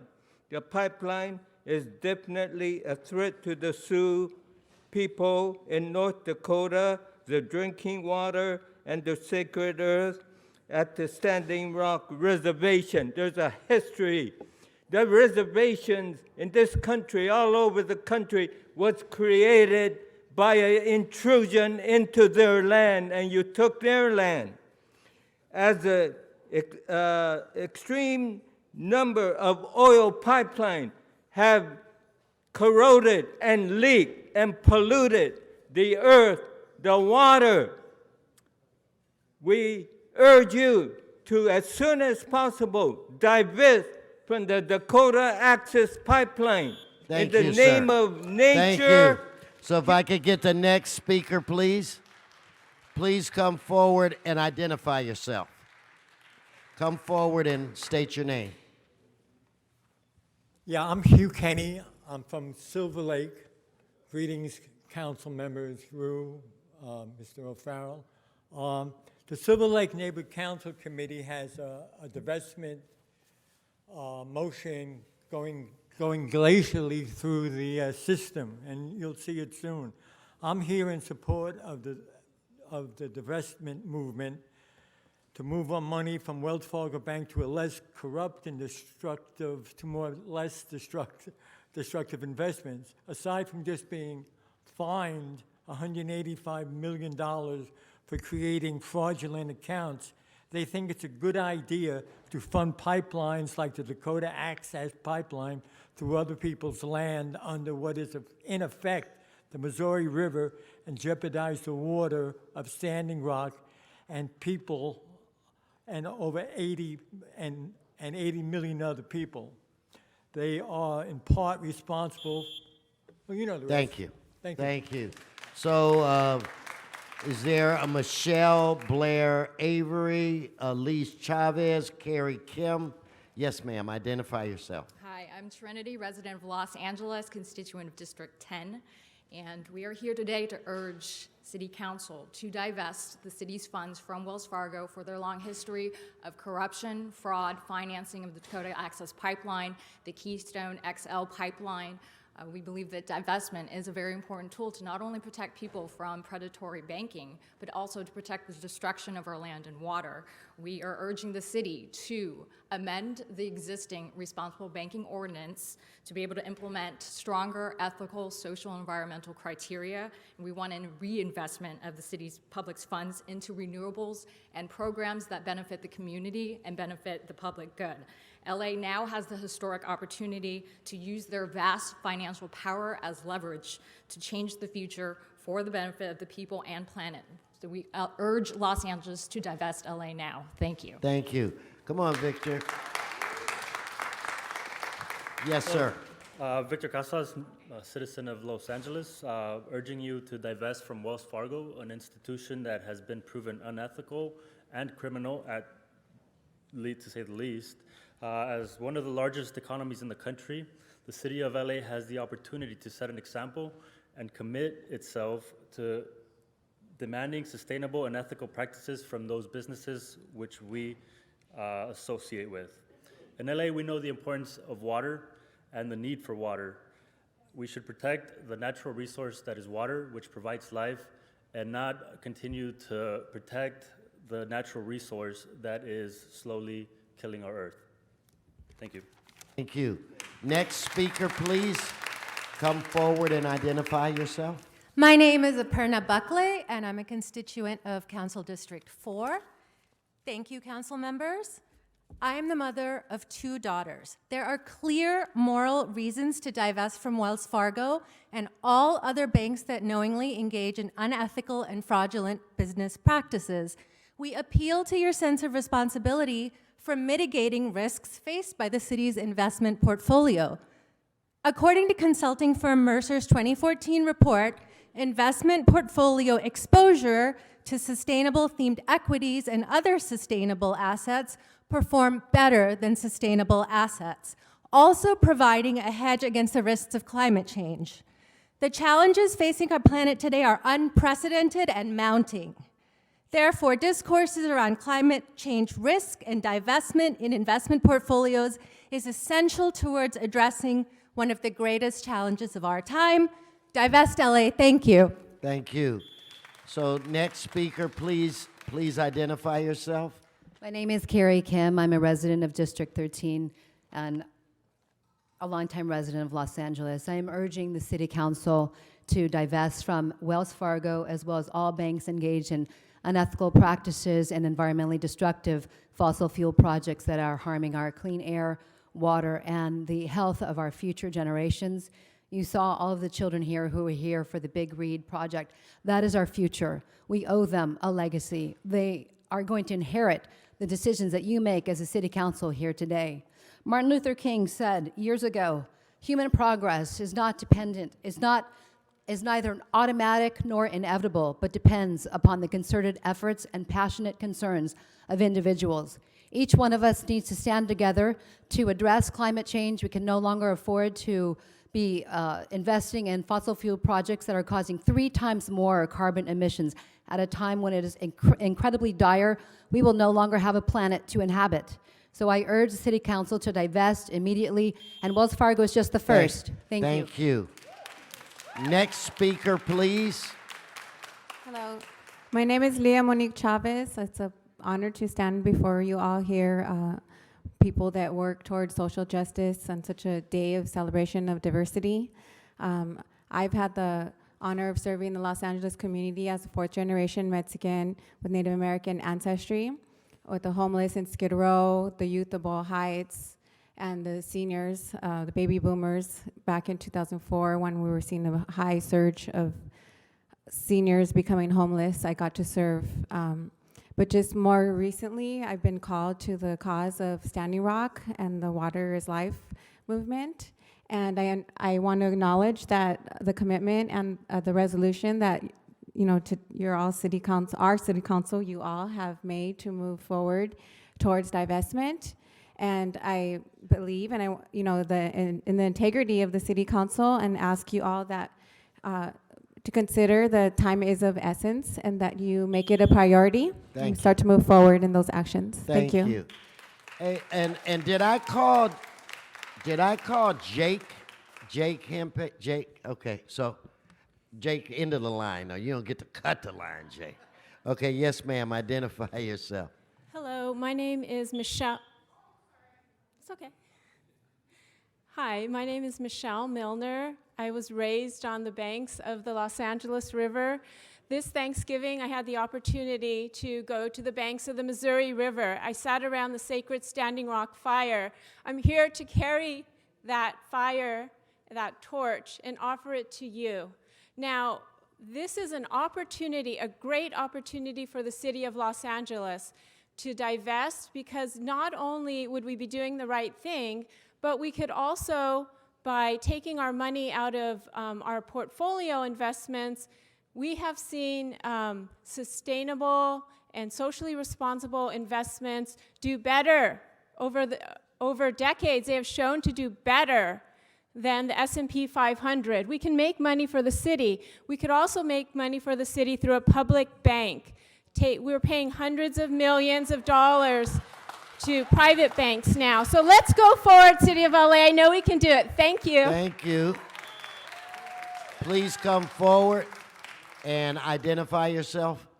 Blair Avery. I want to say that legality is a matter of power, not ethics. Holocaust, apartheid, slavery, those things are and always were legal. With that said, the Dakota Access Pipeline is not legal, okay? They defied the law by violating a treaty. They defied the law by lying to the EPA. They hired mercenaries to attack and terrorize peaceful demonstrators, and now they're pushing the pipeline through. And when they went and attacked Oceti-Sakowin camp, that was a declaration of war. So, the federal government has declared war on the community, and we are here to ask you guys to be an ally, not an enemy. And that's all I have to say. Thank you. So if Jake, right? Yes. Now you're up. My name's Jake Hempy. I've been a resident of Silver Lake for 25 years and Los Angeles County my whole life. I urge you to stand with Standing Rock and divest from Wells Fargo. We heard a lot of talk about standing for the rights of immigrants from other countries. Why aren't we standing with the rights of the first people from this country? The indigenous people. We have more Native people in Los Angeles than any other city. You're doing them a disservice by standing with Wells Fargo, not just divesting. we could do better as a city. We need to do better as a city. As a country, we need to do better. That's all I have to say. Thank you. Thank you. So before we get to the next speaker, let me, do we have a Margaret Malloy? Speaking. Okay, so I got, you Thank beat you, me sir. to the punch, but wait, hold on. I want to ask again for Carolyn, Lorna, Antonio, any other folk that are here with the Divest LA that your name hasn't been called. Now, I've got you guys. I'm going to call you. Anyone else part of the group? Okay, I want to make sure I got you. Miss Malloy, the floor is yours. Thank you, sir. I believe that greed is a mental illness. I believe that mental illness is prevalent in this country, but it's undiagnosed. I think that there is discrimination in this country, and people who are vulnerable are demarked as mentally ill or homeless or other. But the white-collar mental illness of greed and corruption goes generally unaddressed. I'm asking you to support divestment. If the apartheid state of Israel wants to block people who support a divestment movement in Israel, then you know that economic sanctions work. They've worked in other places in the world. It's our money, actually. The City of LA resources, public resources, or the money you are talking about. I am asking you all to absolutely take it to heart. Do not support Wells Fargo or any other corporation that is violating Thank you. our laws. So now I'm looking for General Jeff and Brian Barajas. Is Jeff, I saw him earlier. Brian Barajas, are you here? Yeah, okay, Brian. You and somebody sees Jeff outside. Have him come. Okay, come on, let him speak. We let you speak. Let's let the other folks speak. Let's let the other people speak. Okay, Mr. Barajas, the floor is yours. Thank you. One of the things that I should probably emphasize is the spirituality of the human creative mind, and that is we're going to the moon and beyond. We are colonizing in the future other planets if we can. So to these environmentalists, Looney Tunes, you can fuck off. We as Americans do not give a shit about the Queen Elizabeth's minions coming after the human race and telling it that it cannot develop. We're going to develop whichever way we can. If that means we're gonna have to pump and use oil and coal, we're gonna do it. To get to the moon and beyond, to get to fission, to fusion energy. We're going to do it because we're human. And anybody who goes against that, obviously, are Satanists. Okay, so again, I'm looking for General Jeff. What we're going to do now, I'm going to call Mr. Ocala. You can speak on 1, 8, and 9, and then your general public comment. And then after Mr. Ocala, I will call on Mr. Walsh. Yes, sir.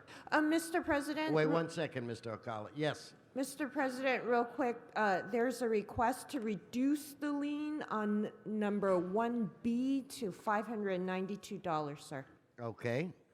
Mr. Ocala, 1, 8, and 9. So you have to stay on the subject. Yes. On 1, I come and tell you every time you are putting liens on people that have sacrificed all their lives to have a little place to live, a home, a house. And you go around the city creating liens for whatever reason you want to create them. And usually, most of these people are asked to pay City Hall between $1,000, $3,000, $9,000, you name it. a lot of money just to please City Hall. Because City Hall Now you have to go to 8 and 9. thinks they're creating a great city, which is not. 8 and 9 deal with the airport, and it also deals with the preservation of Miracle Mile. No, I'm afraid these are not items 8 So and 9. no, Mr. Akala. Let's try again. Just tell Donald Trump to go No, fuck himself. why don't we give you your give him his minute for general public comment. Oh, yeah, yeah. And then you can tell Mr. Trump what you'd like to tell him. Okay, am I into that Wait yet? 1 second, 1 second. 1 second? Okay. Wait, okay, go ahead. All right. Donald Trump, go fuck yourself. Go hang yourself by your balls, if you have any, which I doubt. And you racist pig, you redneck supreme, Donald Trump, I don't know how the hell you got elected with all your lies and deceptions, and you didn't even win the election, motherfucker. You really didn't win the general election, but somehow your billions got you there, right? And you're criticizing Obama for going golfing? What do you do every fucking weekend that you can? You know what? Go stick a golf club up your ass next time you go golfing. That's where it belongs. Okay, if we can get Mr. Walsh, 1, 8, and 9, Mr. Walsh, and then your general public comment. John Walsh, blogging at HollywoodHighlands.org or jwalshconfidential.com, and tweeting at Hollywood Dems. Okay, the number 1 is nuisance abatement. Again, you do a very good job on nuisance abatement. I'm not one of these white guys saying, "You're all a bunch of crooks! You're all a bunch of crooks!" When you do a good job, I'm the first to congratulate you. And on this nuisance abatement, and I've been living here since 1976. Okay, number 8, Department of Transportation, legislative proposals. Transportation is an absolute mess in this city. Because you think the answer to everything is build rail. The answer to everything was build rail in 1868. Not today. Rail will fail. And then number 9 is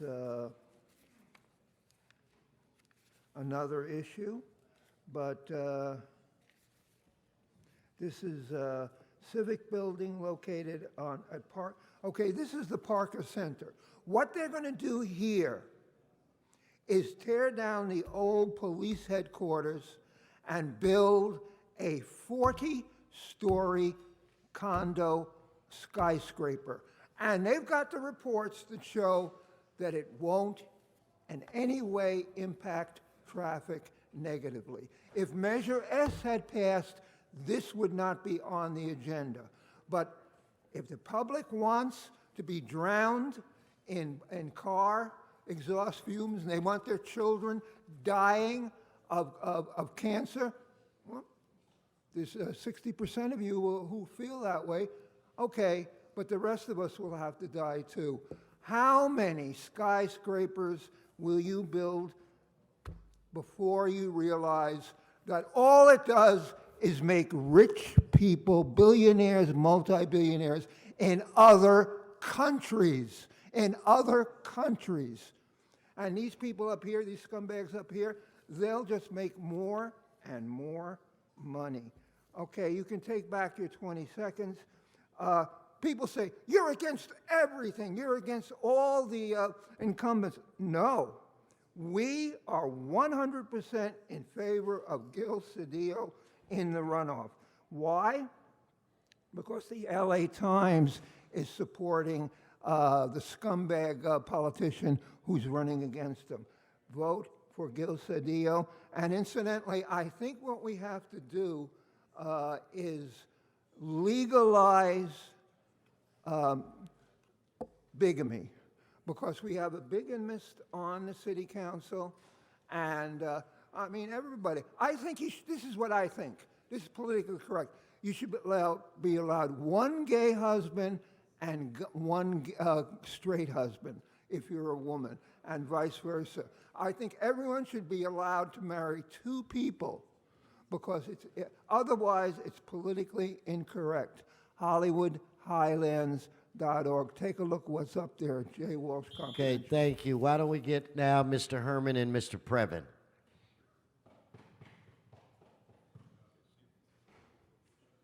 Please come forward.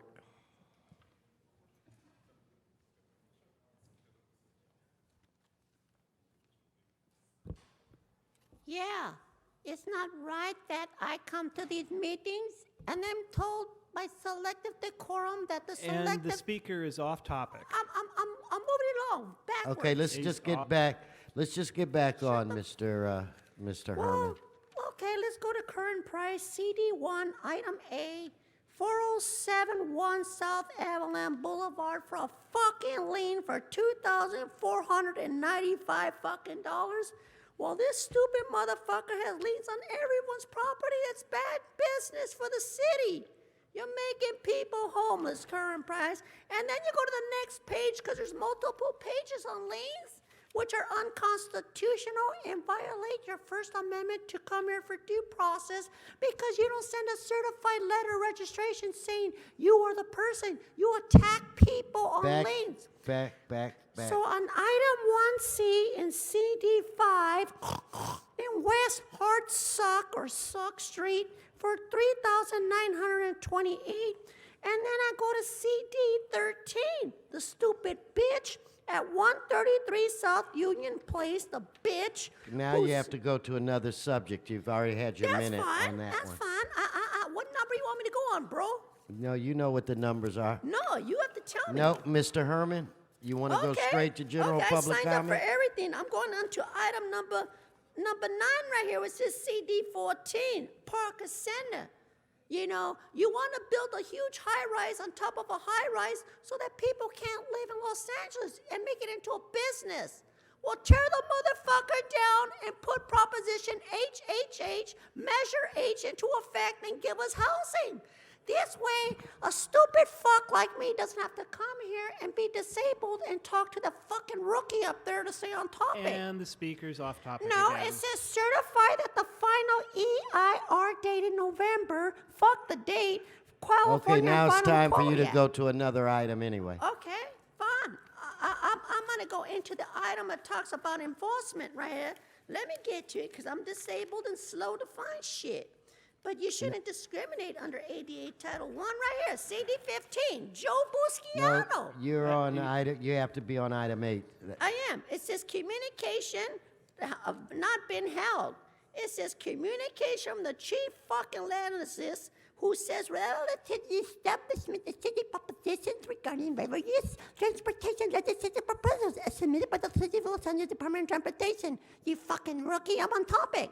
And I got 13 seconds. After to adopt, and the last number 4, because I'm a subject, accompanying resolution including the city's 2015 and fucking legislative program support fucking censorship and amendment. Fuck Okay, you. give him his general public comment minute. So you see, you can come to City Hall. You can come to City Hall with a sign nowadays. Small sign. Like this, my First Amendment sign. Brandenburg versus Ohio sign. And what about Michael Hunt versus the city of Los Angeles? Fuck you white niggers too for taking away my time while I sit here in pain. Fuck you too, white niggers, because it's house Negroes like you, boy. Talking to you, boy, when you told that clergyman, we got to straighten these boys out and take them out. What did you mean by that, bro? What do you mean by that? I take that as a threat because I'm disabled, motherfucker. And when you say shit like that, I take that shit to heart, nigga. Want to fuck with niggers? Take it out in the street. But I'm not a nigger. I'm here representing homelessness. HHH, bitch, bitch, bitch. Hilda Solis, Han, and Hitler got something in common. Stop fucking with homeless people and people with MS. Fuck you, Herb. Okay. Mr. Previn?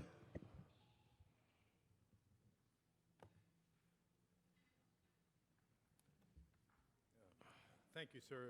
It is Eric Previn from the Studio City in the 2nd District area. Item number 8 today is some recommendations for the legislative proposals going up to state to get some things regarding Department of Transportation's needs into effect. One of them is obviously and arguably a good thing. Right-of-way is to pedestrians when in a crosswalk. The second one is a little sneakier. It's allowing cities across California to opt into it's called automated speed enforcement system. Now, sir, this is in New York. They were boasting 2 days ago that the speeding tickets are up 67%. Stay seated, sir. This is not something that the public is excited about. The idea behind Vision Zero is to, of course, reduce road deaths to zero, which I think everybody is in favor of. In fact, we could be, Vision Zero would apply to almost all of the scourges on our time, including let's reduce child sex trafficking to zero. Let's reduce crooked lawyers behaving badly like Fauble to zero. All those things make sense. But unfortunately, in this case, Bonin is working diligently to get one like, let's make it okay to lower the speed limit by 5 miles per hour in any area so we can zap you with a $150 up to more ticket. So this is not the way to get out of the revenue problem that Mr. Krikorian and you have dug deeper and deeper into. What we need to do is tighten the belt, as I mentioned in my comments on item 13 in the special meeting, so I'm not going to go there because Fauble is consulting with you. But there are some other areas. One idea was, since you're the highest paid council in America, Blumenfield, why not take a little haircut down here to save some money so city employees don't have to suffer going into the next budget cycle? Or, sir, what if maybe the mayor wants to make some kind of a grand gesture as opposed to hiding all this stuff and moving forward? There are a couple other items on the agenda that are worthy of comment. Item number 4 is another example where this body, working closely with LAPD and LAFD to kind of get them all squared away for the additional benefit packages, their ability to opt in and out of various things. But here again, Okay, thank you. Thank you. Let's give Mr. Previn his 1 minute for general public comment. Sure. I see we have a new city attorney sitting next to Fauble, and I don't blame you, sir. Yesterday, we did appear up in court, and unfortunately, this judge is an excellent judge. He understood that you need to give everybody a couple bites of the apple. So we are going to perfect the issue that you've been, today you violated it again. Today at item 11 on the special meeting, you had a double-double where you have a special meeting down here at 5:30 p.m. a time nobody's even heard of, and then next day special meeting, and moving things quickly, which Avak is a master of, obviously, your guy over here, has an interest and benefit for you, but it screws the public. And that's why I have made it so that the California State Legislature, we're going to challenge it, go as far as we need to. I got a lawyer to help out with this. We want to make it so that when you put something on the agenda with just 24-hour notice, anybody who has an interest, anybody doesn't have an interest, whether they spoke before, didn't speak before, has a chance to address that item in accordance with the California law. And the legislature was not messing around. And you got some other problems in your business, in your house, with the California Public Record Act. We're going to get you on that too, sir. But not because we don't like you, because we the people want to know. Thank you. Mr. Spindler. 189, and then your general public comment. Yes, thank you so much. Now, let's get to the liens. 1A. Oh, it's in CD9. Yes, we have a lien accusing 4071 of bigamy for $2,495. Stay on the subject, Mr. Spindler. Well, it's a puppet. Stay on the subject. All right. Stay on the subject, jackass puppet. And now All right. 1C is for Paul Peppa Pig Coretz for West Hartsook Street. This lien is too much money, $3,900. Thief. Now we get to CD7. You promised, Herb, no more liens because you're in charge of CD7. don't break your promise. Vacate 1E. I don't like 1E. 1E is bad. Yes, now we get to this evil shit Parker Center. Tear that fucking jail down, yes. How many people who have been black have been beaten and murdered in Parker Center? Thousands. But they did not file claims. Because in the 70s, you know, when my uncle had his badge and his gun permit, I'll talk about that later when I depose you, Herb. He used to go and shake people down and send them to Parker Center. Stay on the subject. I know. I'm talking about Parker Center. No, you're not. Anyway, stay on the subject. Yes. We want to take Parker Center, tear it down. Isn't that on the subject? Because it's a remnant of the bad past. We don't like it. It reminds us of shit that went down. Skeletons buried in the So city now you closet. have to move on to your other item. Yes, okay. The city's position regarding transportation? Your position is that you want people to pay more for buses. You want people to be stuck in more traffic. We don't want more traffic. We want the lanes opened up. Get those fucking bike lanes out of our traffic. When I drive my bus, and yes, I am the only puppet with a permit to drive a bus in LA County. I can't get through the streets with those. Topic, Mr. President. Let's get back on topic, Mr. Spindler. Listen, rookie, I'm talking about transportation, rookie. And I can't drive my bus with all those fucking bike lanes that nobody uses. Fuck those bike lanes. Okay, let's Fuck 'em. give him his 1 minute.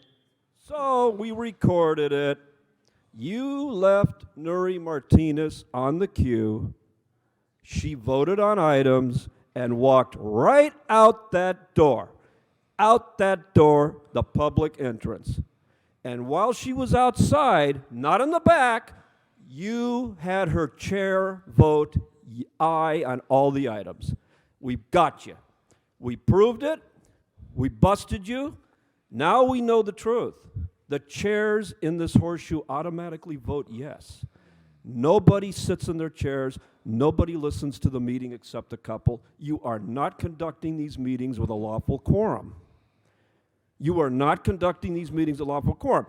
You have a city attorney. You have a bar card. Do you want to keep it? You want to keep it, rookie? You want to keep your bar card? Stop fucking around with state law. She wasn't here. Stop fucking with state law. Thank you. Okay, that concludes general public comment. Madam Clerk, that brings us where? That brings council to items 1, 8, as well as 9, sir. Okay, on those items, let's open the roll, close the roll, tabulate the vote.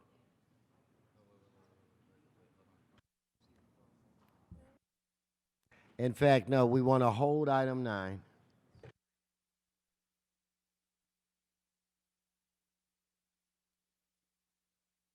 Let's vote on the 1 and 8. Let's open the roll, close the roll, tabulate the vote. 10 ayes. We'll receive and file 9. That brings us where? That brings council to motions for posting and referral. They're posted, they're referred. Announcements, members? No announcements. If all could please rise for adjourning motions. All please rise. I'm looking to my left. I want to recognize Mr. Buscaino. Thank you, Mr. President. Colleagues, I ask that we adjourn today's meeting in memory of Lucy DiCarlo DiRocco, the last remaining daughter of Mr. DiCarlo, who established the iconic DiCarlo Bakery in San Pedro in 1906. She died at the age of 94 years old. Born March 9th, 1922 in San Pedro, Lucy died just 2 days before her 95th birthday, was the youngest daughter of Italian immigrants. Lucy and her family helped to shape much of modern-day San Pedro. Her father went on to serve on the LA Harbor Commission, while the bakery he founded went to become one of the area's main attractions for nearly 100 years. In fact, my dad worked for DeCarlo's Bakery for over 30 years. Her brother Lorenzo was instrumental in establishing the Eastview Little League playing fields next to the bakery on Gaffey Street. Lucy married her husband in 1945, whom she had 6 children and their San Pedro home. She attended Ramona Covenant School in Alhambra. She's survived by 4 daughters, Lorene, Carla, Camille, and Donna, plus 5 grandchildren and 4 great-grandchildren.